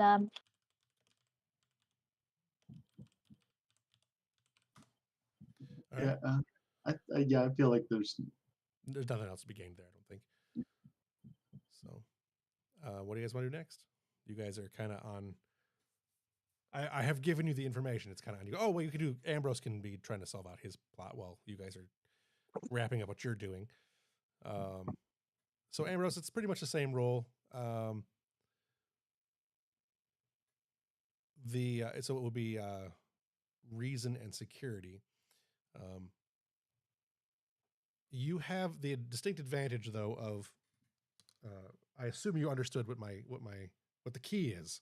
Yeah, Ambrose is going to go over to his computer desk, and he's going to look up information on Romulan culture. And he's done this search before, I believe, Yeah. and pull up that file with the Romulan lullaby that he's heard before, and he's going to he's going to listen to that a few times, but he's also going to like get it displayed on the computer in like the actual musician notes, like if you were to play it out. I forget what that's called. I'm not a musician. The music theory. Yeah, and then also have it broken down. Yeah, sheet music. That's it. And have it also broken down in like wave pattern, like sound wave patterns and whatnot, and like Sure. a mathematical representation Sure. of the song. Yeah. Yeah. Yeah, absolutely. Are you using Eva at all, or are you kind of leaving her out of the picture? I'm gonna keep privacy mode on for now. If I can't figure it out, I might go with Eva, or I might track down someone else. But for now, he's gonna try this on his own. We'll see if it works. All right, go ahead and give me the roll. I'm gonna say the difficulty is since you're going through all of that work. I'm gonna say the difficulty is 3, which it would have been much higher, but because you're going through all the steps. Let's see: team dynamics, composure, inspiration. I don't think any of those apply. Not really. No. Nope. I can't read your values from here because my boom arm is in the way. I don't think my values have any direct application. Diversity overcomes adversity. Respect must be given to be earned. The stars are full of wonder, the stuff of dreams and the stuff of nightmares, and the Federation must be preserved at all cost. I don't think I added anything to that. No. I don't think any of those really apply. Unfortunately, without adding a specific new value, this system doesn't have a way to gamify relationships. No, not really. Yeah. I wish there was something I could get for Ambrose just being so determined to do this because of his connection with Toshiri, but I don't have a mechanical means to do so. You can still spend a determination regardless of it being tied to a value because of the situation that it's in. I would certainly allow that. What were you gonna say, Brian? I was just saying the idea is that if you care about somebody, you're supposed to put them in your value, and then you can spend determination like that. I think it'd be worth doing, like, if you want to change your value on the fly. If you care about her that much, you should add that as a value. Yeah. Yeah, you could do that. You could add one. You don't necessarily have to change them. I don't know that there should be a limit on values. Or within reason, there's not shouldn't be a limit on values. If you had any of the, I'm certain you could add one because I'm sure you've gotten points that you haven't used. Yeah. I'll spend a determination. Mechanically, I don't know if it's necessary. It's only 3. Not that I have a big dice pool here. It just makes sense to use it. But I think it makes sense. Case. Yeah. So I'm going to spend my determination for that one critical. I would like to see. You don't have to do it tonight, obviously, but I would like to see how you write that up, because I think that could be an interesting. The way you write that value could be an interesting way to reflect on how that relationship actually is viewed by Ambrose. Okay, so my value can't just be Romulan girlfriend. No. I want to see how it's worded, because I think that would be more interesting. Okay. Cool. And I will also do my my staple move, which is giving you a threat for an extra dice. All right, I'll take it. I don't care that we have momentum. Yeah, you have 6 momentum at the moment, so I don't care. Take a threat. I like it. Any extra complication? I mean, it's a pad. How complicated can it get? Yeah, no, and I'm trying to think if there's anything I would want to do to make it more complicated. This Yes, message will I'm gonna self-destruct now. I'm gonna spend the one you just gave me to increase the complication, and I'm gonna tell you that at the complication, if you get a complication, you're gonna get your times wrong. So Oh no, that yeah, is a complication. that's a complication. Okay. So complication range is now 2. I'm rolling 3 dice. I spent my momentum. No focuses here. Right. Reason security, you said, right? Yep. You only got to get one because you've All got right. you spent your determination. So I got the there's 1. your 1. All right. And no complications there, right? You sad sack. Nope. All right. Oh well. Oh well. So you definitely get some information. It looks like that she's going to be moved sometime in the next couple of weeks. You do have a direct date. I don't have it in front of me. It'll be sometime in an upcoming session. But you get a direct time, and you get a direct path that they're going to be traveling to. So you can, if you want to set up like any kind of like ambush along the way, you have the route that the ships are planning on taking. You have the defensive capabilities of the ships that are taking her. It looks like it's going to be 2 warbirds, and then a couple of smaller ships that are like reconnaissance type ships. They're probably like size 3 ships, and then you have 2 warbirds, which are the bigger warbirds, the newer, more modern warbirds. The brand spanking new ones we saw before, the Valdors. Yep. Okay. 2 of those plus 3 smaller ships as escort. They will be under cloak. They'll be in this area, and you can go through and figure out. You can plot it out where it's all going, and it uses just as because you went through all the work. It actually uses a color coding coordination that deals with the rule of fifths in music, where the music is the 12 notes are shifted and then color coded and then shifted back, which is something that it took you a while to figure out, but you managed to do it. And then that color coding gave you the rest of the signals that you needed. The rest of the information you needed to be able to get everything through. Color coded is the wrong word, but you know what I mean. It is coded in a way that you shift the 12 letters, pair them, and then and then shift them back. The key, you mean? The key, yeah. So that was an interesting way to a very unique way of doing an encryption that you hadn't really seen before, but it's pretty effective, and distinctly unique to this situation. Like, it is absolutely tied to that. Yeah, nobody would have been able to decrypt this without knowing about this all. Correct. Yeah. Yeah. Is there? I'm going to ask the same question that Kendall did. Is there anything interesting below this? Is there a little projection, Captain Ambrose? You're my only hope. Does a little Leia pop out?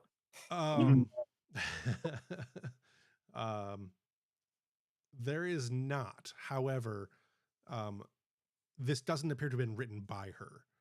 Okay. The way. Sorry, did you say it does or does not appear to have been written by her, but it is clearly using information that only she would know. Something maybe perhaps she was relaying information to someone else, or someone that is very close to her is part of the situation, that kind of thing. It's not directly written by her, but there's definitely a sense of desperation in the writing of the information. Like, it is a verbose amount of information, clearly defined to do something, like unquestionably, like, you need to go here and do this thing because we can't, kind of thing. I wish I'd thought about doing the underlying thing earlier, and I had written a message, but I did not. Yeah, I'm going to take all that information and like manually type it over into its own pad. Yeah. Okay. Who's got anything else? You guys are taking the information to the captain, but does anybody have anything they want to do before that? Yazabeth is in the process of doing stuff, so having her go to the other thing would not be working out. Tong, Koba, Silva, anybody else have anything they want to bring up? Silva still hasn't taken them to the captain yet. Yeah, we could do that if you like. Sure. Do you want to take it to the captain or the first officer? Would Silva and we don't need to do the scene, but I'm just asking, would Silva talk to Tong about Thomas popping up? That's a good question. She'd almost be Because worried. I think she'd almost be worried that she'd be getting him involved because she fully expects retaliation from Thomas for this. At least if she doesn't involve Tom, he won't get caught in the crossfire. well, I believe what I took from his talk to you was he was insinuating that he said you had information that would go to intelligence, and I took that to mean the info on Tong's pad. Which he may or may not be sure you have. So Yeah, I think we were just talking about the information we got from the admiral. Sure. Cool. Yeah, but yeah, So no, not gonna bypass Tong. Yeah. I'm not going to involve him with exposing this guy. Sure. Like Tong she is expecting retaliation, and she doesn't want to involve Tong in this. So the yeah, question goes to: are you going to go to the captain, or are you going to go to the XO? she's going to bypass the XO. She doesn't trust the XO yet. Look, Silva's sure. That's Silva's sure you're nice. She is not sure you're not working with Thomas. I think Silva just volunteered to be the next person on the chair, though, in the analyzing chair. So Sure. Silva, you go to the bridge. Captain is in his ready room at the moment. The XO and company are on the bridge, also doing whatever it is they do when they're not doing anything particular, and head straight over to the captain's ready room and push the button, and the little chirp goes off in Ambrose's room. Enter. She'll walk in, and as soon as the door closes behind her, she'll pull out her tricorder, and she'll just begin scanning. And she'll, I wanted to talk to you about the duty rosters. Now I appreciate you letting me transfer into intelligence, but you've got me on helm. And then as soon as she's relatively sure that there's no tracking devices or listening devices here, she'll go, never mind about all that. I wanted to talk to you about a visitor we had last night. One This who was any other week, Lieutenant. I don't know about you, but I'm growing more paranoid by the day. Guess who visited me in my quarters in the middle of the night? Lieutenant Thomas. She does air quotes. Lieutenant Thomas. Lieutenant Thomas. She does air quotes around the whole thing.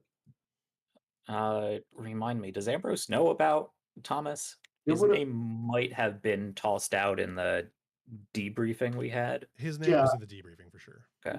Because he did come aboard. Did he come aboard ship? He did not come aboard ship, but he was in the debriefing. No. Okay.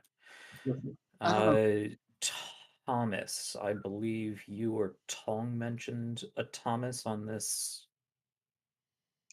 mission you were just on. Yeah, he we got separated on the planet, and we made the escape, and he didn't. But he found his way aboard ship. I don't know how. That is troubling. You're telling me. Worse, he was hitting on me. Kind of. Eva, I would like you to do a diagnostic on our transporter logs, shields, transporter bay logs, and internal crew sensors. There is a gap in my internal crew sensors for Lieutenant Silva's quarters between the times of, and she gives the 2 times, which is pretty much exactly. Who has the Eva? Who has the authority to create such a gap? The ability, the authority, or the ability. The authority resides with the captain and the chief engineer, as well as the first officer. The ability would be several engineers, including Tong, Lieutenant Tong, and she names off a couple other ones. However, I do not believe that any of them have accessed my systems recently in that capacity. It appears to have been outside interference. The only one who could have code of that variety would either be Dr. Foxwell or Dr. Maddox. Or Lieutenant Shabar Neva. She'll Is look, that code malleable? Can you change that? I will endeavor to. she'll look pointedly at him. What do you think of this new XO?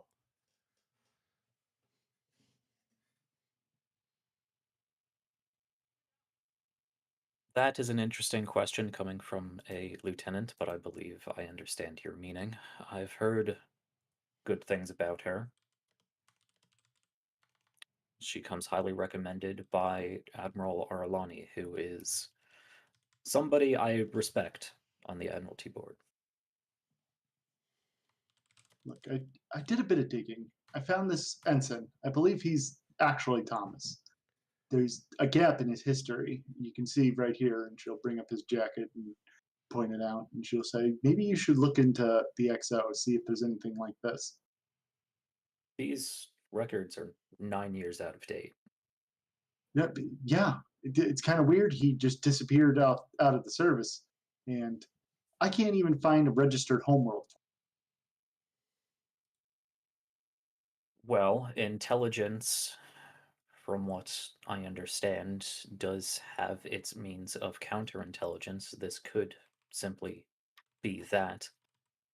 I can look into it as much as I can, but there are times when Starfleet intelligence goes above and beyond captain's rank.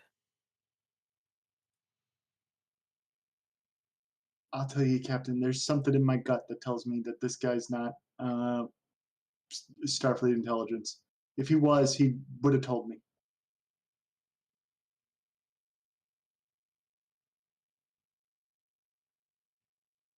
There are more appropriate protocols to go through than what you described on your last mission.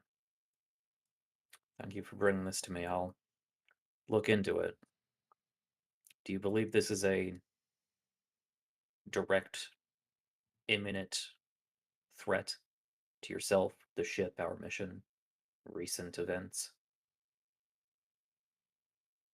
He didn't say anything that made me believe that he meant us harm. But the fact that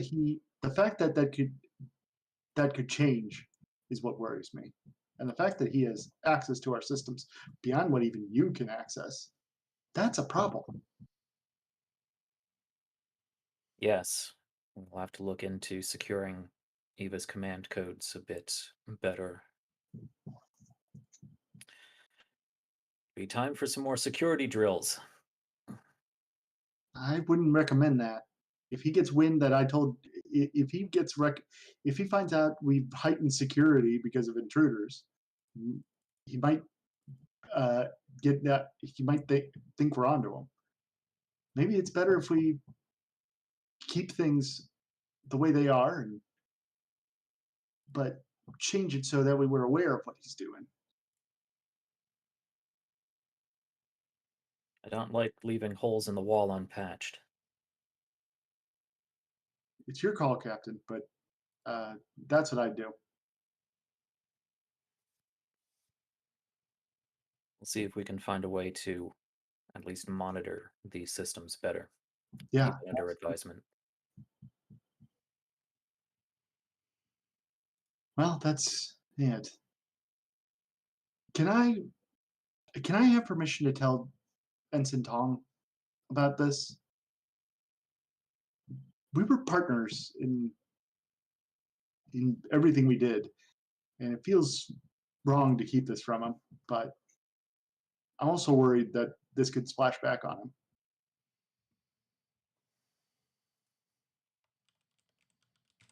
I believe that is a determination you need to make. He was part of the away team. I would assume he has the clearance necessary for any information you would have. Remember, I was brought onto this after you were. Clearance is one thing, Captain, but we don't know anything. We don't know what his authority is. As far as we can tell, he simply walks into the joint and says he's in charge. I don't think he's got any legitimate authority.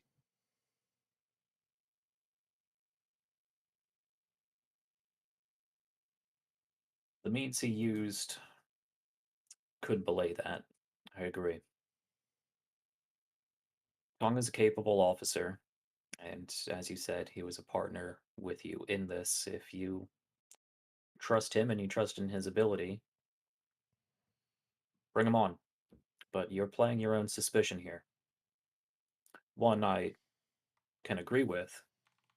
I'll do what I can. He might go to Tong next. What if we set up a trap for him?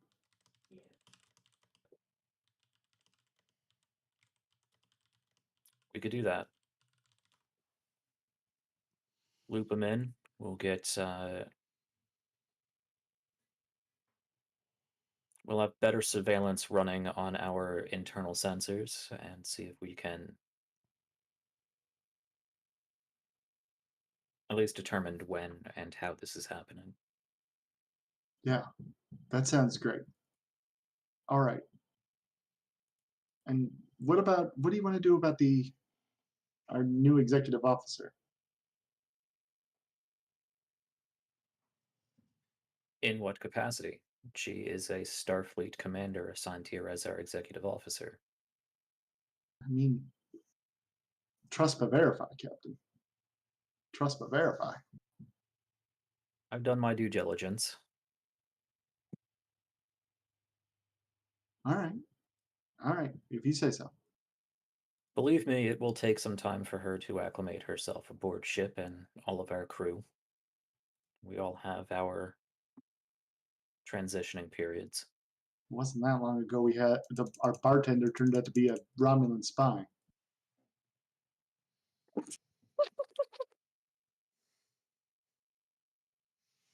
I'm sorry if I'm sounding paranoid, Captain, but you gotta admit it's warranted.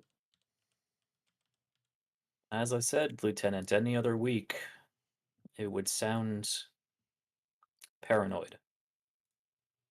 But there have been a lot of clandestine conversations recently, a lot of hushed tones and insinuations. Right. Yeah, okay. I need to go change the locks on my quarters. Back in the Maquis, remind me, what was your specialty? Smuggling. I moved weapons from, well, anywhere we could get them to the colonies. I imagine that required a fairly detailed knowledge of sensors, how to detect them and avoid them. Mostly how to avoid them, but yeah.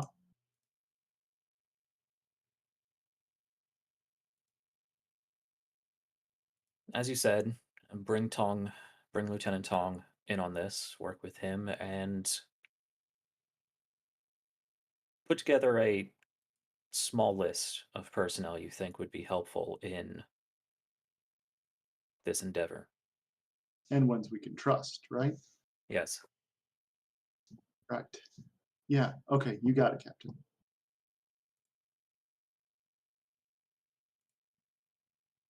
Keep me apprised.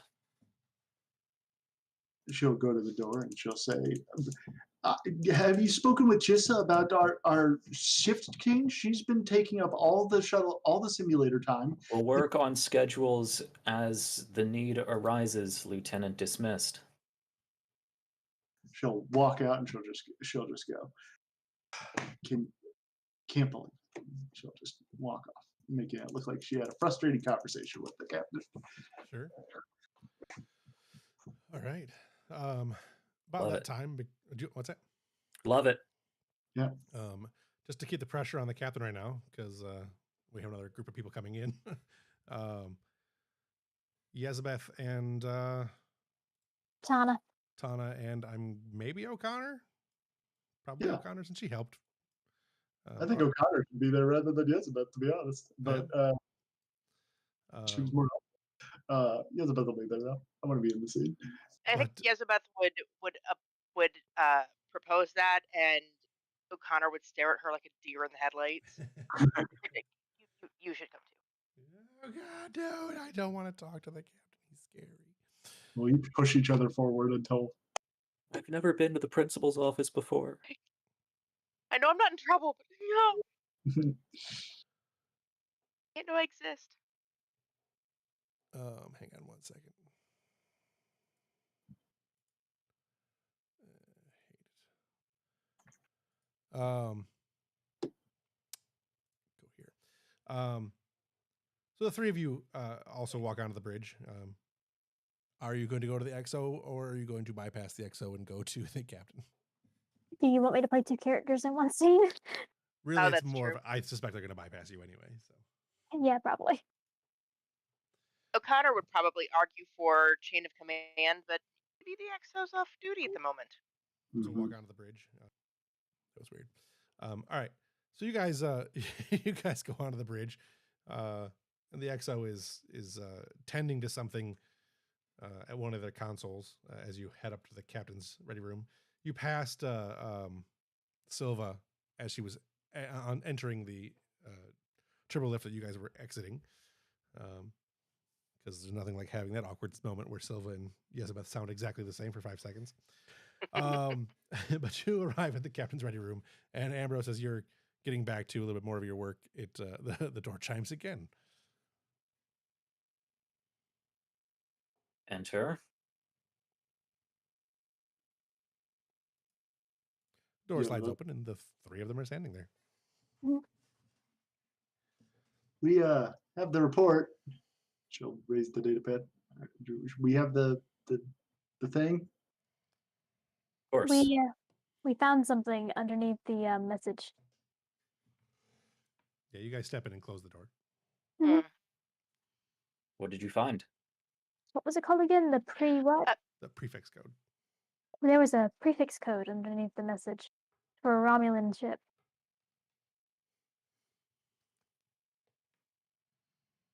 That's incredibly sensitive information. Who else knows about this? Just Eva. us and Eva.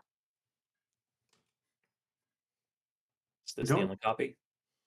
The original? Yes, sir. Yes. I'll take it. Worth noting, though, that we don't know it's the actual one. Could be a We don't trap. know. And we don't know what ship, sir.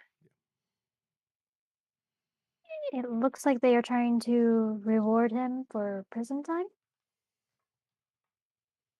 If I'm remembering that correctly. That's an interpretation. Yep. That may also it does read a lot like, now that you're free, we need you back here. There's a fleet over here that you might be able to get command of, kind of thing. They're looking to give him the command now that he's free.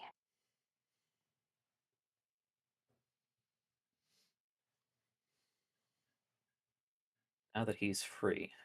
Yes.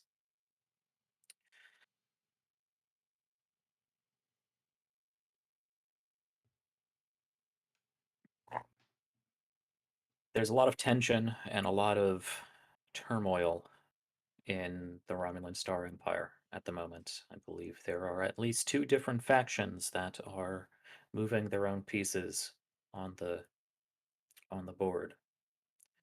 It looks like Mendek's side just got a new piece on that board.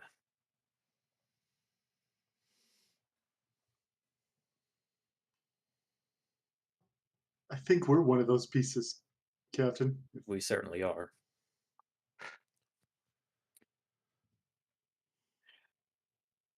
Well, this information is bound for Admiral Mendek. I will take a look through it myself, but it does not seem that you've noticed any red flags, No, sir. any danger to the Federation. Not unless you count the possible traps. Well, they would know that we were taking a look at the information on this pad. Sneaking sensitive information in like this could bait us into acting on it. Yes, but they probably weren't aware that someone could see it.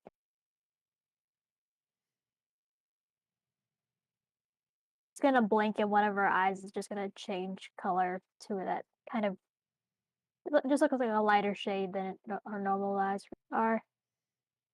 She can blink again, her eyes are going to go back to that dark color. This is something that would be in her medical file. Yep. Yes. Okay. Yeah. It also wouldn't be entirely dissimilar to something that you have. Mhm. They probably didn't anticipate us looking that closely at it.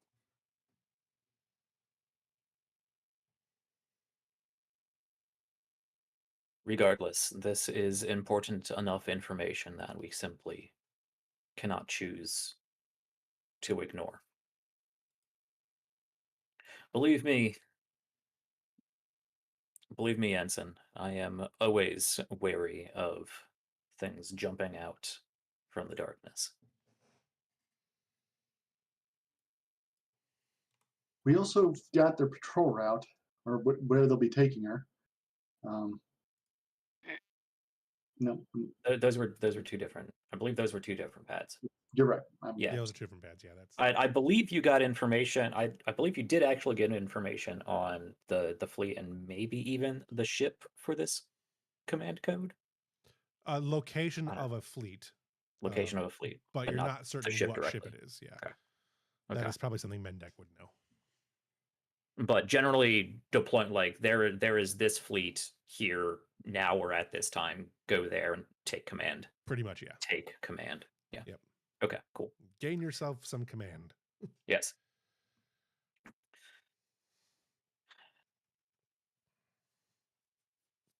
Good work.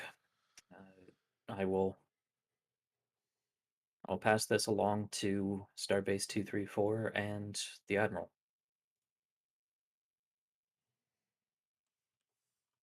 Thanks, Captain. O'Connor, Sir. you were part of this team. Yes, sir. Okay, cool. Gain Part of yourself it, she some- practically did the whole thing herself. I mean, never mind. I just showed them the piece. They had a piece of code backward. That was it. They got most of it. Just had to fix the one little part. Good work. Thank you, sir.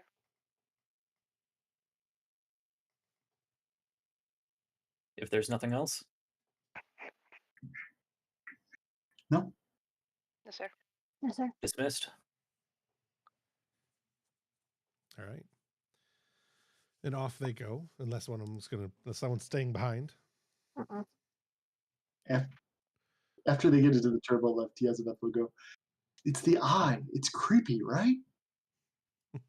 What's creepy? Rude. I mean, not yours. I mean his. It's just, he's such an intimidating presence. Like, You ever looked into a captain's eyes? Dull, lifeless eyes. Like a doll's eyes. No one's going to get that reference, but all right. So, I like that. I am sure you've seen weirder.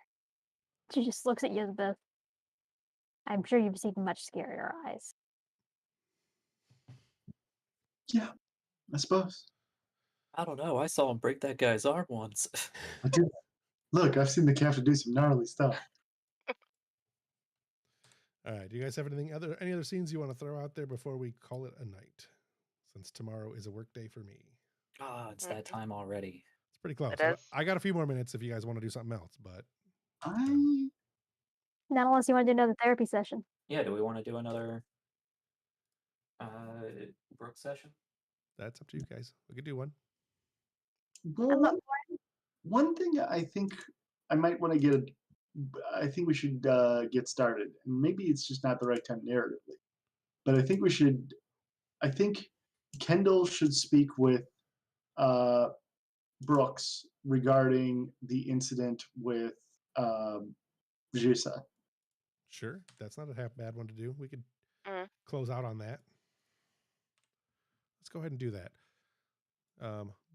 This would probably be a first officer thing and not a therapy session thing. Yeah. So let's say that this is during a few at some point during Brooks's day, normal shift duty, where you are in your office, probably doing crew rotation and crew evaluation, that kind of stuff. The day-to-day ship management and logistics that is your job by definition. Not Jisa. Jisa's the wrong one. We want Kendall, not Jisa. It's about Jisa. When you see on your schedule that the Ensign Onet has blocked out some time has requested to block out some time for you with you. Said he had an open office. Mhm. Yeah. So she'll come by the XO's office. And do you have Commander Brooks? Do you have a moment? Yes, please sit. What can I help you with? I wanted to speak with you about, well, there's been an ongoing incident on the ship, and things are only getting worse. With who? Jissa Shajin, the flight officer for the fighter squadron. We had a run-in when we were searching for the Bellerophon. We got stranded in the Delta Quadrant through a wormhole. There was some disagreement about what we should be doing. I was in charge of the away team. Just agreed with or disagreed with how I believed we should handle things. So, well, she drew a phaser as I was going to carry out what I thought was best for the mission. Shot me with it, stunned me, and then brought me back onto the ship. Have there been any disciplinary actions taken? No, that's why I'm coming to you. How long ago was this? Oh, 6 started ago. I don't know. Who knew? Anywhere between last week and 3 months ago. Yeah, it was roughly probably a month ago or so, maybe a month and a half. And things have only gotten more tense on the ship. We almost had another fight during Koba's party.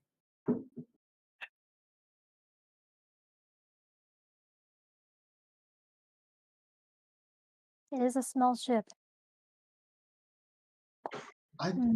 Look, I'm not wanting to get anybody in trouble, but I don't know if I can continue serving on a ship where No, she needs to be in trouble to learn from what she has done wrong. You understand that, correct? yeah, I mean, that's exactly what I was hoping you would say.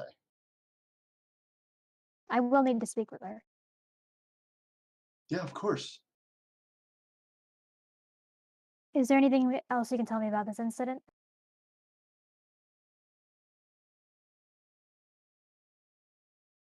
She did end up doing what was right. Like, we ended up getting off the planet. And Did the ends justify the means? I don't know. I still feel like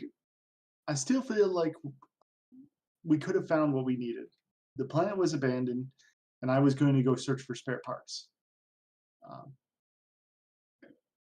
Maybe that could have worked. Maybe it wouldn't have. I don't know. But we ended up getting off the planet. But things have been tense ever since, and I don't think they're going to get any better.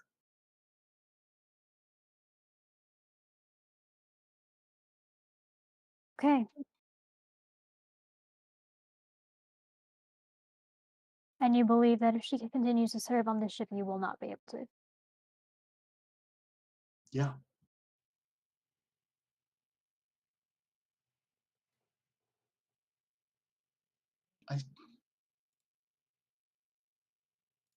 I never would have dreamed she would have shot me.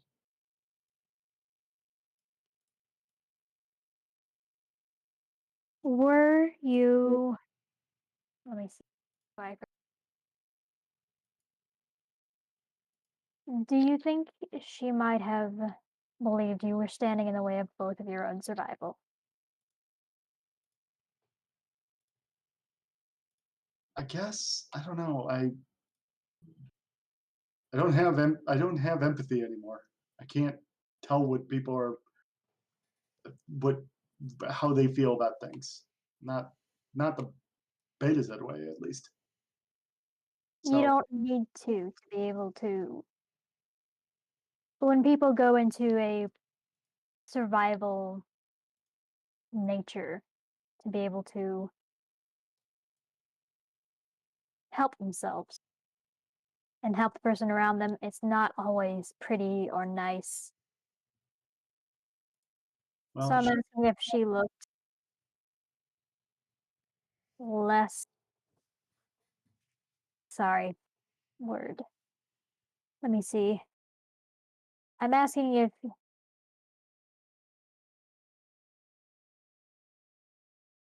you think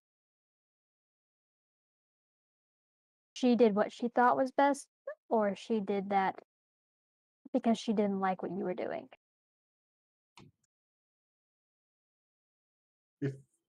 If it had just been that incident, I would have thought the former. But she's continued to antagonize me, and I'll admit I probably haven't been the friendly.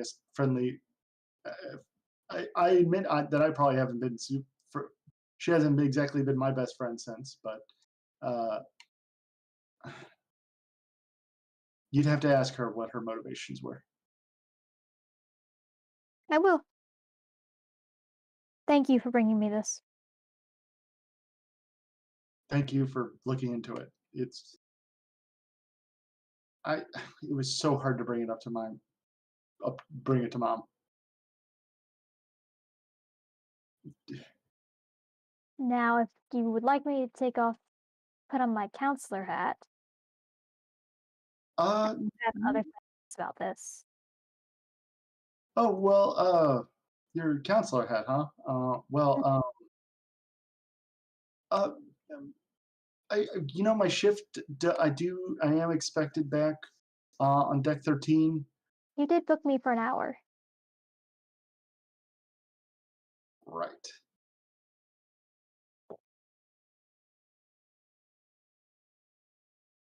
But if you'd like to get back to work, I can let you run off. She will do just that. She will scamper away. Yeah. I do need to get back to work.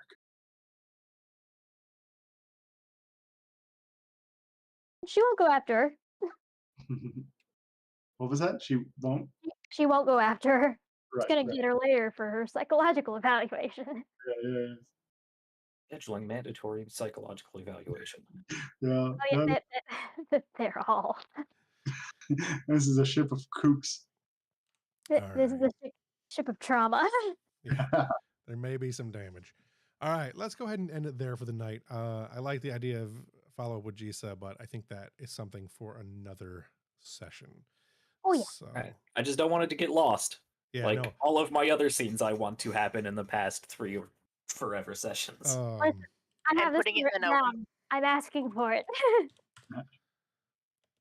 Follow up on rampant shooting. In the notes. If you want to call it rampant shooting, Jisa has a lot more people she wants to shoot. I figured this was just the start, so I mean, If I'm going down, wait for the XO to gonna start be worth her. Wait for the XO to start her evaluation to just shoot her. I gotta say, I'm kind of super glad that that somebody who was not involved in the scene at all is the one who's going to be making the decision. Yeah, Of I like it. yeah, I do too. Yeah. All right, let's go with what moment stands out most to you this evening. I thought everybody had some good moments. I thought the role playing was really good tonight. Yeah. The pacing It was a wasn't short too episode, bad. but it was a good one. Yeah, it had to be short because is what it is. Mm-hmm. Right. Anybody have a moment specifically or no? I really like- Go ahead, Yeah. Brian. I really like Tanasol's eye. That was a good effect.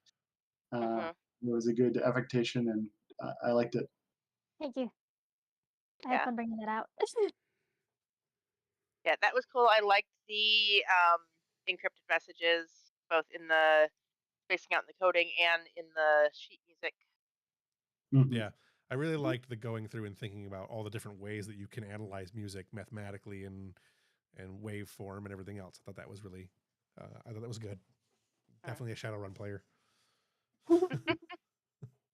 Ambrose has thinking about how this. I have been thinking about how I could use this music in a way like that for months now. Yeah.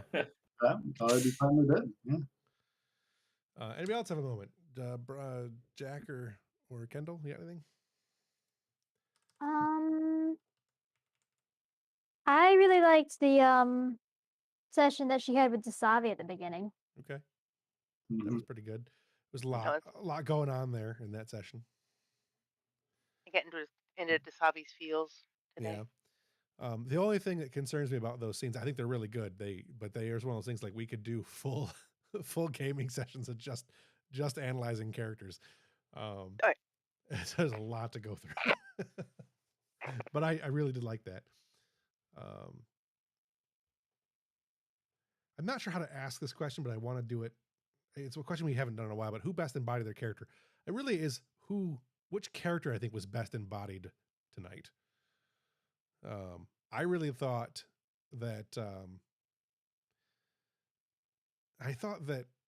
I mean, really honestly, the XO, because we don't know much about her. So we got to see a lot about this new character. And I think that was a really well embodied character. There was a lot of things going on there. But I think I would actually give that probably to Tana. I think we got the most development out of that character as far as the eye, and there's clearly some kind of trauma there with that, a mental trauma with that. I mean, so I think that's probably the character that I would have chosen tonight. Yeah, Tana's really interesting. Does anybody else have a character, and if they do, why? I really liked what Jack did with the music and like the fact that his feelings for the Romulan, whose name slips away from me at the moment. The Romulan. Yeah. Just the Romulan. No, I really like that. I really like that his feelings are kind of getting in the way of the situation, and I thought you did a really good job of like letting them get in the way, but in an interesting way. Yeah. So, yeah. I agree. I've had a lot of fun with Ambrose tonight. I'm having a hard time stepping back out of Ambrose brain. Yeah. Yeah. That can be a challenge sometimes. All right. I really liked Silva. Yeah. Oh. Anything particular about the way the character was portrayed? I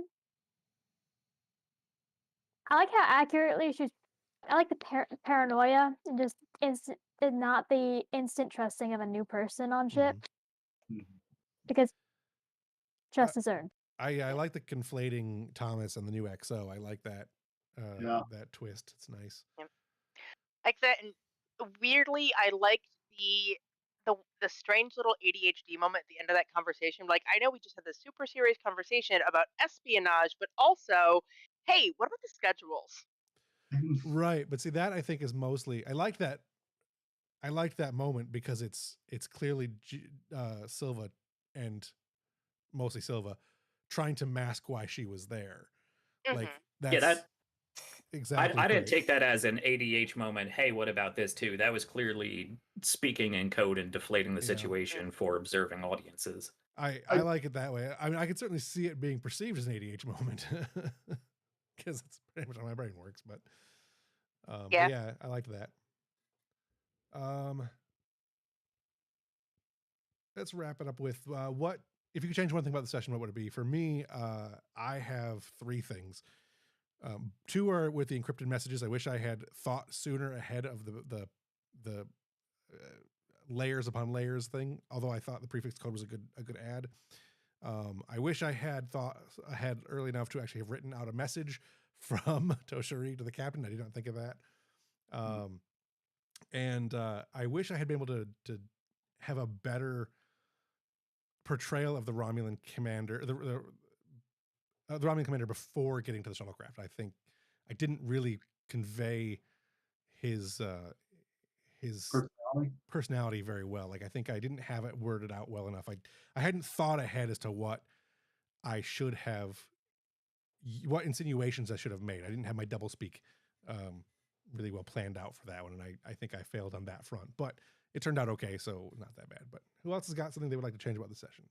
Mine is less what thing I'd like to change and more thing I would like to see in the future. Mm-hmm. I would love to see the captain want to talk with somebody about how he's feeling about Toshiri. Like, you know, I get that he's the captain and has a lot on his mind, but like, talk to somebody about that. That'd be so fun for you to do. We could Yeah. have a session. We Now can that make the- an oh, go ahead. instate counselor. Yeah, I was just saying now that Dasavi is no longer the XO, that opens up Dasavi back up as a confidant. Mm-hmm. So that's an option too. Possibly. Yeah, Ambrose doesn't really have like Picard had Crusher that he would always go to and speak in confidence with, sometimes even Riker. But I don't feel like Ambrose really has a personal connection outside of captain to subordinate that we've seen on this ship. And it would be interesting to find one. I don't know. I think we've talked a little bit about, we've explored a little bit of the Dasavi and the captain with her having saved him and everything else. Like, you definitely have some kind of history there that we haven't explored real deeply, but it feels like there's been something there that we just haven't seen yet. Like maybe there's something happening off screen that we just haven't really gotten to yet. So I think it wouldn't be out of the question for that one. And this is definitely an opportunity to like add those layers. Yeah. You know, a thought, just something to think about. Anybody else have anything they would change about the session? So I will say, and this might be my own GM nitpicking. It felt like we kind of doubled down on the Mendek decrypting Mendek's pad because we kind of failed that first roll. Yeah, I'm not sure it really made sense for the botanist to come in and be like, "Hey, you missed this highly sophisticated code here." Yeah. So I don't know if that was because necessary information was locked behind a failed roll, because I know that's always a problem for GMing. I don't know that's necessary information because you guys getting information didn't matter one way or the other. That's why I didn't really mind making the roll again either, because it's not information you necessarily needed, but it does. So getting that information does add credibility to the Romulans who gave you the data. So that's the reason I went ahead and allowed it. Yeah, it was definitely super helpful information. I just don't really know why the botanist got it. Yeah, it's just the way the rules. I put it more on Eva. sheer fluke on the roll, because I hadn't reset my roll. So initially she'd only gotten 2 successes, and by sheer luck of the dice got 4 at a significantly lower set of skills and attributes. Yeah. I get where you're going with it though. Like, it certainly is not a role that normally should have been allowed. But I think it added some. I think having the information added more to the scene than not having information, even though in neither case was it essential to the story. So I agree. It could also have been a good opportunity for like success at cost. So yeah, it's true. I always forget about success at a cost. Yeah, I like that the information was given. I just feel like it was a moment where gaming the system trumped over narrative reason. Sure. To me, I don't disagree. It's definitely an interpretation of the scene. Like I said, I didn't feel it meant that much, so I didn't really worry too much about it. But you're not wrong. Anybody else got anything? If you had a scrunched up face for a minute there, I don't know if you had anything. Nothing. Did you? Go ahead, Ev. No, nothing I'd change. I think my scrunch up face was just thinking more longer term, and this is not at all the intention of the scene, but a